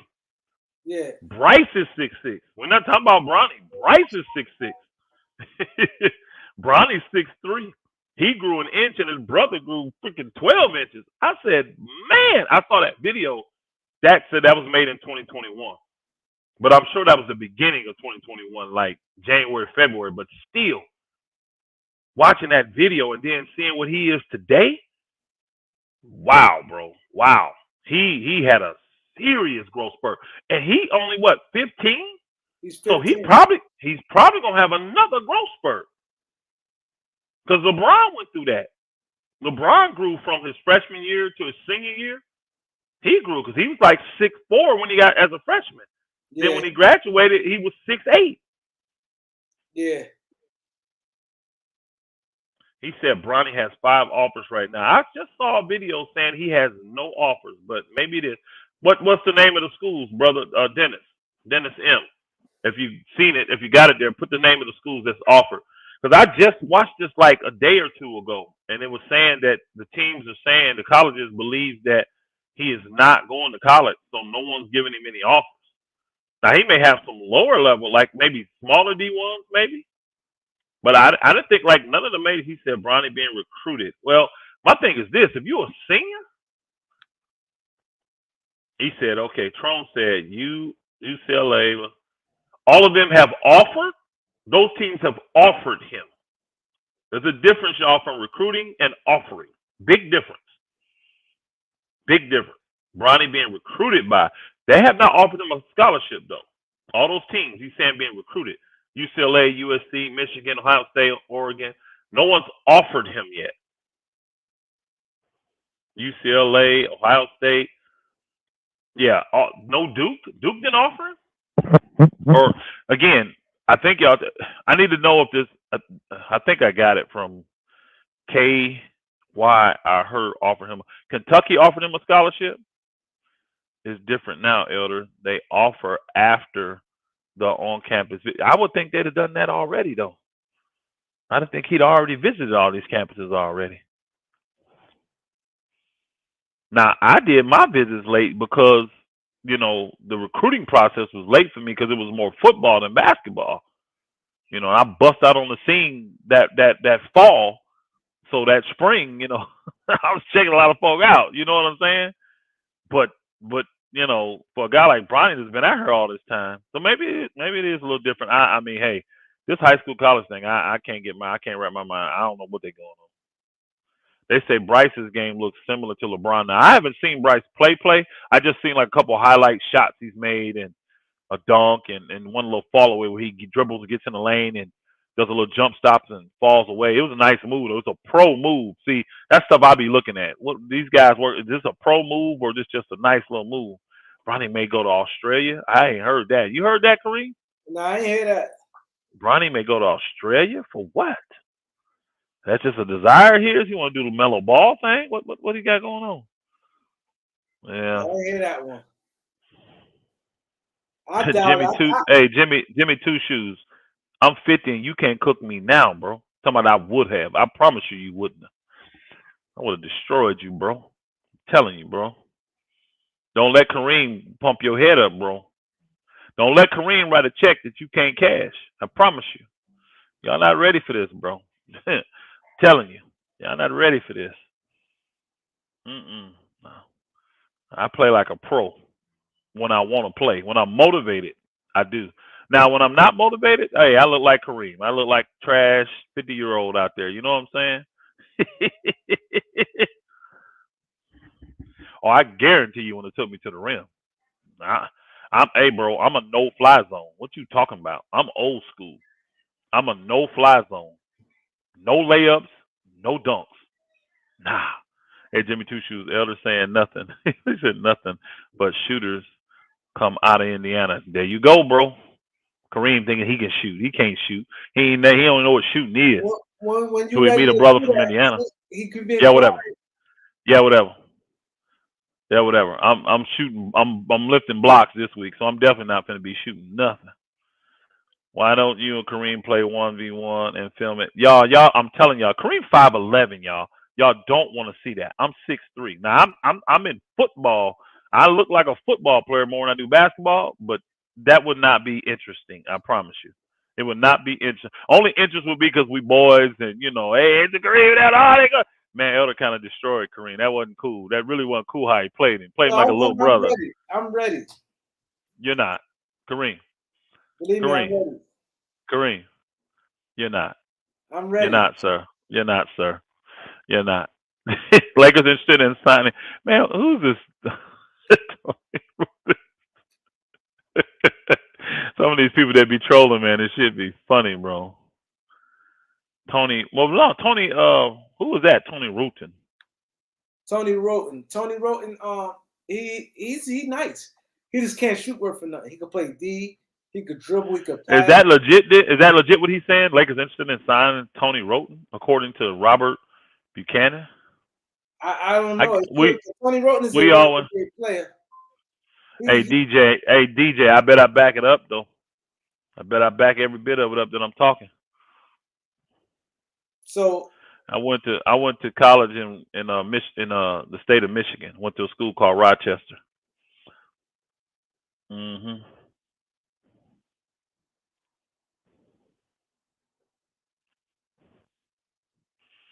I was getting recruited to do two-sport though. I was gonna be one of those two-sport athletes when I came out. I was gonna play football and basketball. Then I got in trouble. They took my scholarship. I wasn't even gonna go to college. I don't know if I ever told you that story, did I, Kareem? I wasn't even gonna go. Yeah, when I got in trouble, so they took my scholarship. They rescinded it. You know what I mean? They took it. They took it back. So then I wasn't gonna. I sat out a year. I was so pissed. I was like, yeah, I was so pissed. I was like, I'm not even gonna go to school. So I sat out a year and just worked. I just worked and my boy, they have pro day down there in Indiana where I'm at because there's so many different pros and college guys and all that. So they have a day at the YMCA where they would go play and not be bothered by just the common folk. You know what I'm saying? Yeah. And my guy, I was actually playing on the other court, just over there messing around. Yeah. And he went to the local Division I school, right? And he was like, man, I can get you in on the runs over here. And I was like, cool. So I started running with the pro guys that day, man. And they was like, oh, this dude, man, I'm 18 and I'm killing, So he was like, you just too talented. And he thought that I was like a prop 48 or just grades. I said, no, I'm actually eligible, bro. He was like, no way. So then I former transfer, like he was like, "Oh, I'm getting you into school." So he was my best friend. My best friend. He was the one that got me to go to school, and he had won the national championship at this school 2 years earlier. It was a JUCO, and then they were switching over to becoming a 4-year school. And so he had won it when they were a JUCO, they're a national small school, and he got me in there because he was like, if you ain't really thinking about playing football no more, on that I can get you in to play basketball. Now it's a small school, but you can go there, ball out in 2 years. If you want to transfer, you can. He said, but it's gonna be a 4-year school now, so you probably don't want to transfer. And that's how I got to go play college ball, bro. I did, but I wasn't even gonna go. I was so pissed. I wasn't even gonna go. I was not even gonna go to school. I like skip it, you know. Bron has an offer from Kentucky. Okay, yeah, somebody did say that, Miles, that there was the Kentucky offered. Okay. Yep. Elder, what position did you play? Did you run the point? Yep. I actually played all 3 guard positions. We had a 3 guard offense. So I played all 3. I would start off at our 3 position. And then our point guard would go out and I would move to the point. And then when the point guard came in, the 2 guard went out and I would move to the 2. And then when the 2 guard came back in, I would move back to the 1. I averaged 35 minutes a game. Now, Kareem, you only play 40 minutes a game in college. And I averaged almost 35 minutes a game. I very rarely came out. Once we had the game, we had a lot of blowouts that year. We was like one of the leading scoring teams in the nation. We averaged like 119 points a game. We was running, y'all. We was getting it. Always getting it. So I didn't come out a lot until the game was over. He said, Elder, check out SB Nation article about Bronny. If he don't get an offer, he might do like LaMelo. But I did any college get him will generate a big bag. Yeah, I don't know why Bronny would go overseas. That just don't make sense. Yeah, that wouldn't make no sense. It really don't. You know what I'm saying? I understood Melo, but Bronny, Elder had that Jerry West handle. No, I'm gonna tell y'all who they compared me to. Everybody called me Joe D. They said my game was just like Joe Dumars. I had a lot more athleticism than him though, because I could get up on the verticals, and because Joe didn't dunk. You didn't see him dunking or nothing like that. So I was a little more athletic than Joe Dumars. But like my defensive style, everything, man, my hands, all that, I had to be on. I look like Joe Dumars out there. Now he shot it better than me. Don't let me get it wrong, because Joe Dumars could stroke it. I can shoot, but Joe Dumars, I think he's one of the best shooters. Joe Dumars is the real deal, bro. He's the real deal. He's the real deal. He's the real deal. Yeah, And he was definitely quicker. He was he was quicker than me. I had athleticism and speed, but I wasn't on, I didn't have N.B.A. speed, y'all. I wasn't on that level. But all them circles, the games, and I played in NBA Pro Leagues for years, you know what I mean? Pro-Am leagues, the stuff y'all seen on TV now, I played in all them leagues like that. I played in leagues like that back in the day. So, he eligible for the NBA. That 2024, Ronnie's eligible for the league. Yeah, because it's 2022, 2023, and the next year will be 2023, 2024, and at the end of that, he's eligible. Mm-hmm. Yeah, so we got a Kentucky offer. Elder, you heard of? Oh, Vince Sims. Hey, everybody, yeah. Remember, Vince Sims was the real deal in junior college, bro.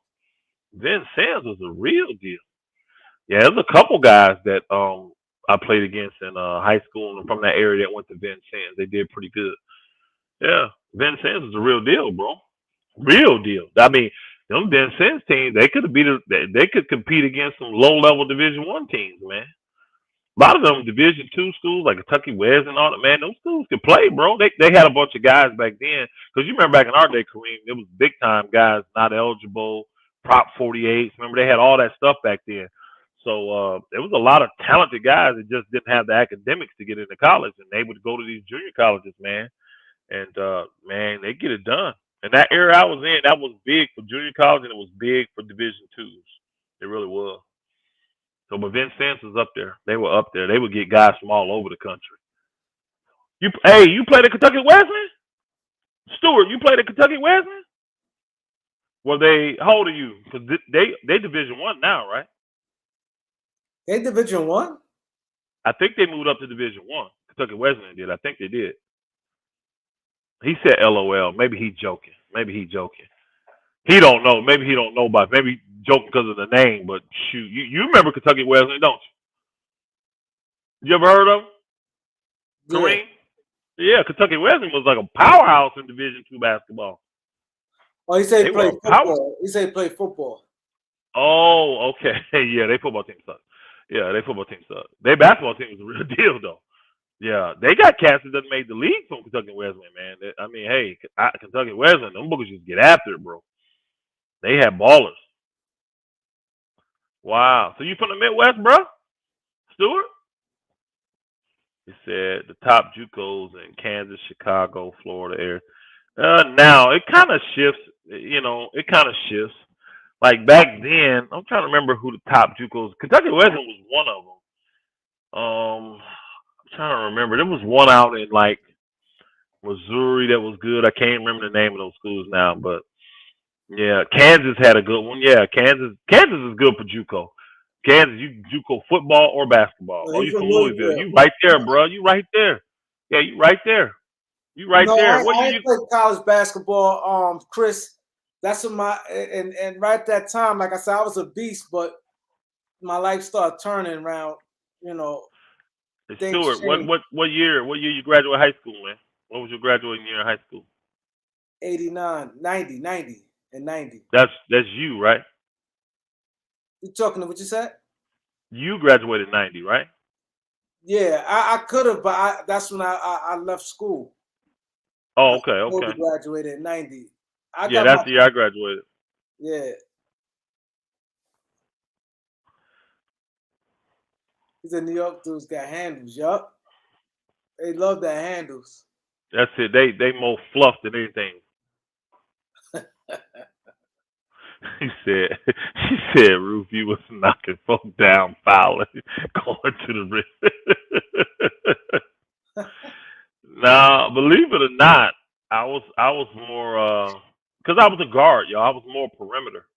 I was more perimeter, but I was a rebounding guard. I would get in there and mix it up. I did like to get in and mix it up and push it on the break. You know what I'm saying? So yeah, I like to do that. I like to do that. I mean, think about Joe Dumars. When you think about him, what's his specialty?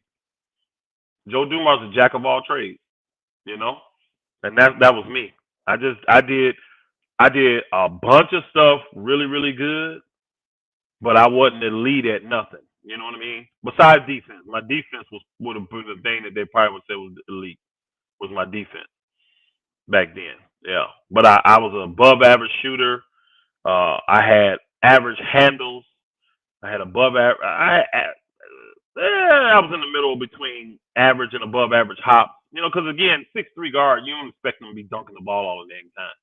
You know, not today you do, but back in our day, 6'3" guards didn't dunk a lot. My rebounding for a guard was above average. You know, because I think yeah, I averaged almost 7, like 6.6, 6.7 rebounds a game. So that's real good for a guard. Um, what else? Defense, I was elite in defense because I could guard at the level I played at. Because the centers at the level I played at, y'all back then, they were 6'8", maybe 6'9". Couple times you play guys 6'10", but even at 6'3", them cats, I would push them off the block. You know, Dennis Rodman would get that leg up under him. Guys couldn't post against me, bro. Try the little weak spin moves. The best they could do was try to do a turnaround, but my athleticism was there. I could get up and contest the shot. So, you know, I always literally just guarded whoever the best player on the team was. Didn't matter if they was a point guard. The thing I struggled with the most probably was them little small, quick point guards, them little Erky jerk, 5'8", 5'9", them cats like that. I didn't like guarding them, you know, especially if they had that Erky jerk stop with the pull up. That was hard to guard, but I did. I still did fine. But regular guards and forwards and centers was easier for me to guard. Honestly. Leroy, what you know about Damon Bailey? Zach Payton. Well, you know Zach Payton. I know Zach Payton.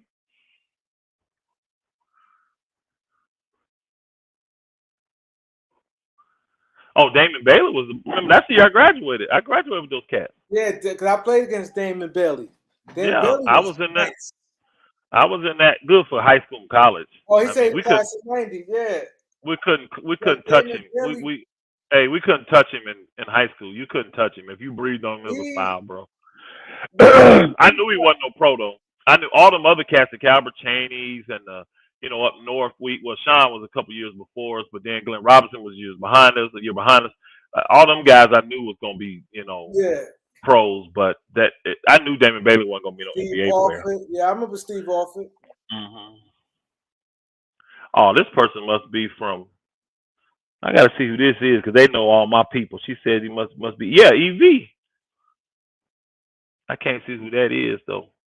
Life of Breezy Bree TV. That's She a must know kid. me. That's a kid picture. She must know me. She must know me. Yeah. Cause she know all my peeps. Yeah, she know the guy that got me to college, Eric Vaughn. I was just telling y'all about. He played at IPFW. There's a guy in the league now from IPFW. Plays for the shooter. Plays for Memphis. It's a dude. I can't think his name. I think it's someone with an S. I can't remember though. They got a shooter on their team from Memphis. I think it's number 30 maybe. He played for IPFW. So and boy came from what they call Ooey Pooey, IUPUI in Indianapolis. That's where George Hill came from. They them was like lower. They Indiana and Purdue schools come together in different locations, and then they become Division One. Because Ooey Pooey was Division One back then.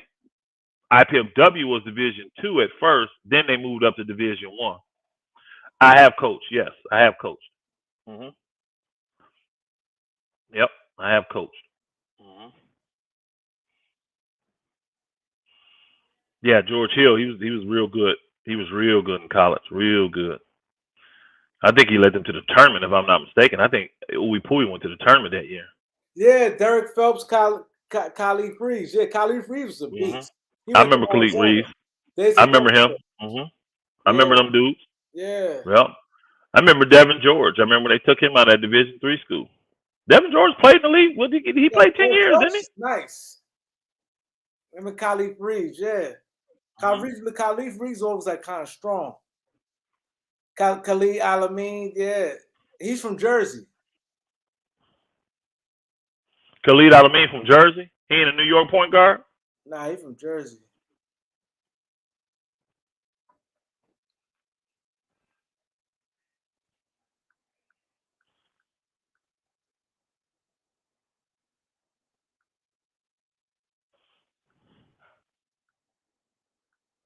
Man, we rocking almost 3 hours, man. Oh yeah. Yeah. We appreciate everybody coming through though. We definitely appreciate that. You see this, Elder? This person, Stewart, he said I married Derek Willis' cousin. Few connects in Lexington getting their kids to the league. Cool. Derek Willis. I know this name, but I can't. Who was Derek Willis? He played for Kentucky? I know the name. I can't remember everything about him, though. I remember the name.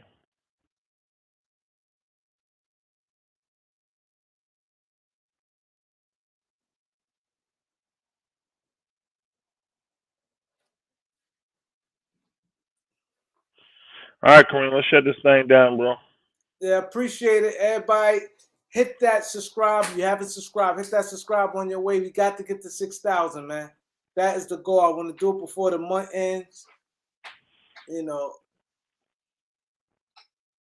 definitely have to do that, man. Got to get to 6K.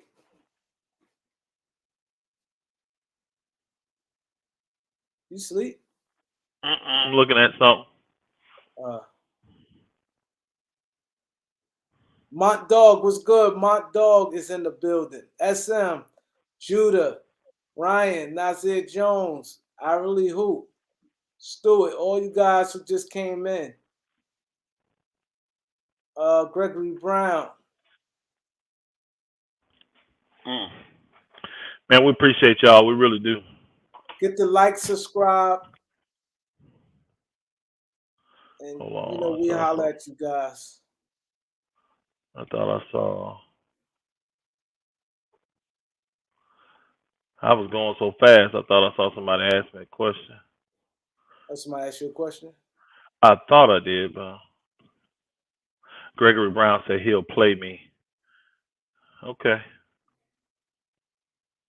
Hey, appreciate it, J. Cole. You know, check out Oh yeah, the channel. Straightway Georgia. Go subscribe Check to it Elder out. channel. Straightway Georgia.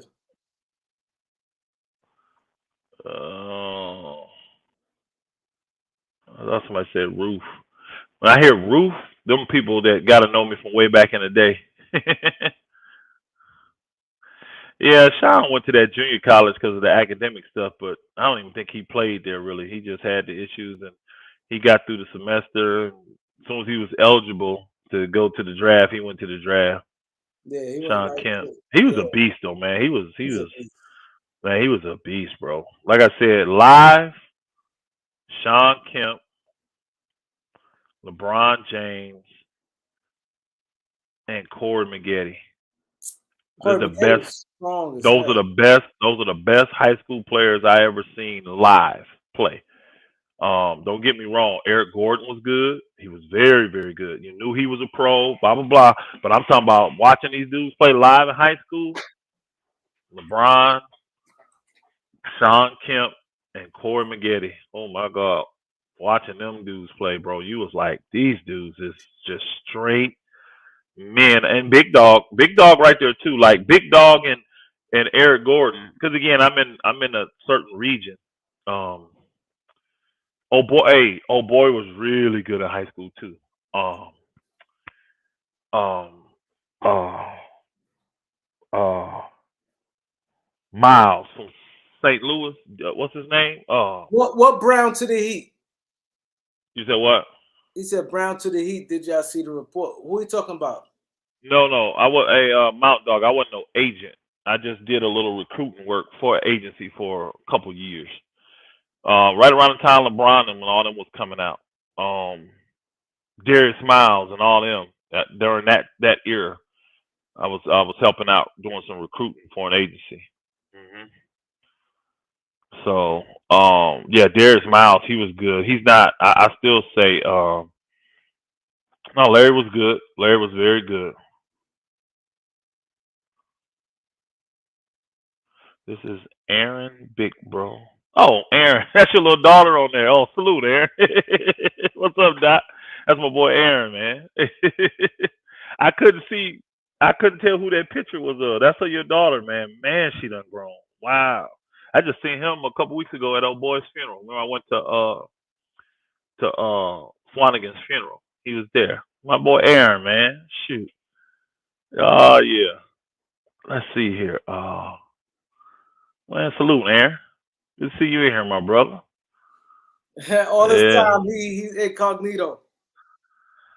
I'm trying to. I say whoever that. When I saw Roof, and I'm like, that's somebody that know me right there. That's old because people back in the day, that what they call me Roof. Yeah, that what they call me Roof back in the day. Let's see. What was I looking at?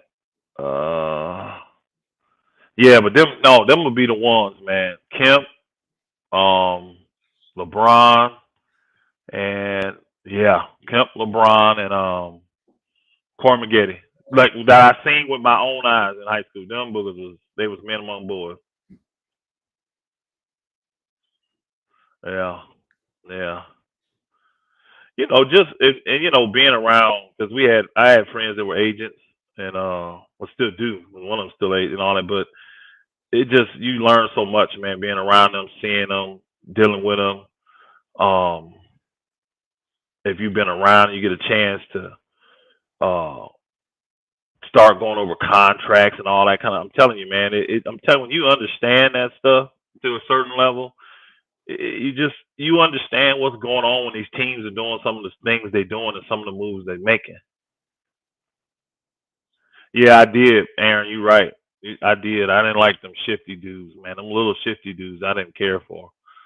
Aaron, no, Aaron played, but Aaron, no. How you put it on people? Oh yeah. Me and EV would used to go up to the Flint Pro Am League because back then, like y'all see all these little leagues they got. See how they like in certain areas like Seattle or LA and all. It was back like that back in the day. So like a bunch of guys from Michigan would have a Pro Am League centralized in Michigan. So the guys from Detroit, Flint, Kalamazoo, all of them would come in and play. Some guys come over from Chicago. New York had a league, Florida, wherever all the guys would go back home to, they would start a league there because they had to play. Same stuff you actually kind of seeing now. These guys go wherever they live and then they gonna play all summer. But when they want to do runs, they want them to be organized. You know what I'm saying? They're not gonna get out there and be playing against a bunch of riffraffs and all that kind of stuff. They ain't doing that. They're not doing that. I'm going to wait for the trades, man. Lee Kenny, we all waiting on the trades, man. We all waiting on it. Durant got the whole league locked up, bro. He got the whole league locked up. But it's gonna get interesting the next couple of weeks. I really think so. It's gonna get interesting. It's gonna get interesting. Kareem, 3 hours, man. You got me for 3 hours, bro. What's up with that, bro? We ended it now. I appreciate everybody. Hit some subscribers up, please. Please hit that subscribe like. If y'all want to do the cash out, I will give you a shout out in the morning when I do the video. Man, we appreciate y'all, man. We do. We appreciate y'all. Appreciate y'all. Salute.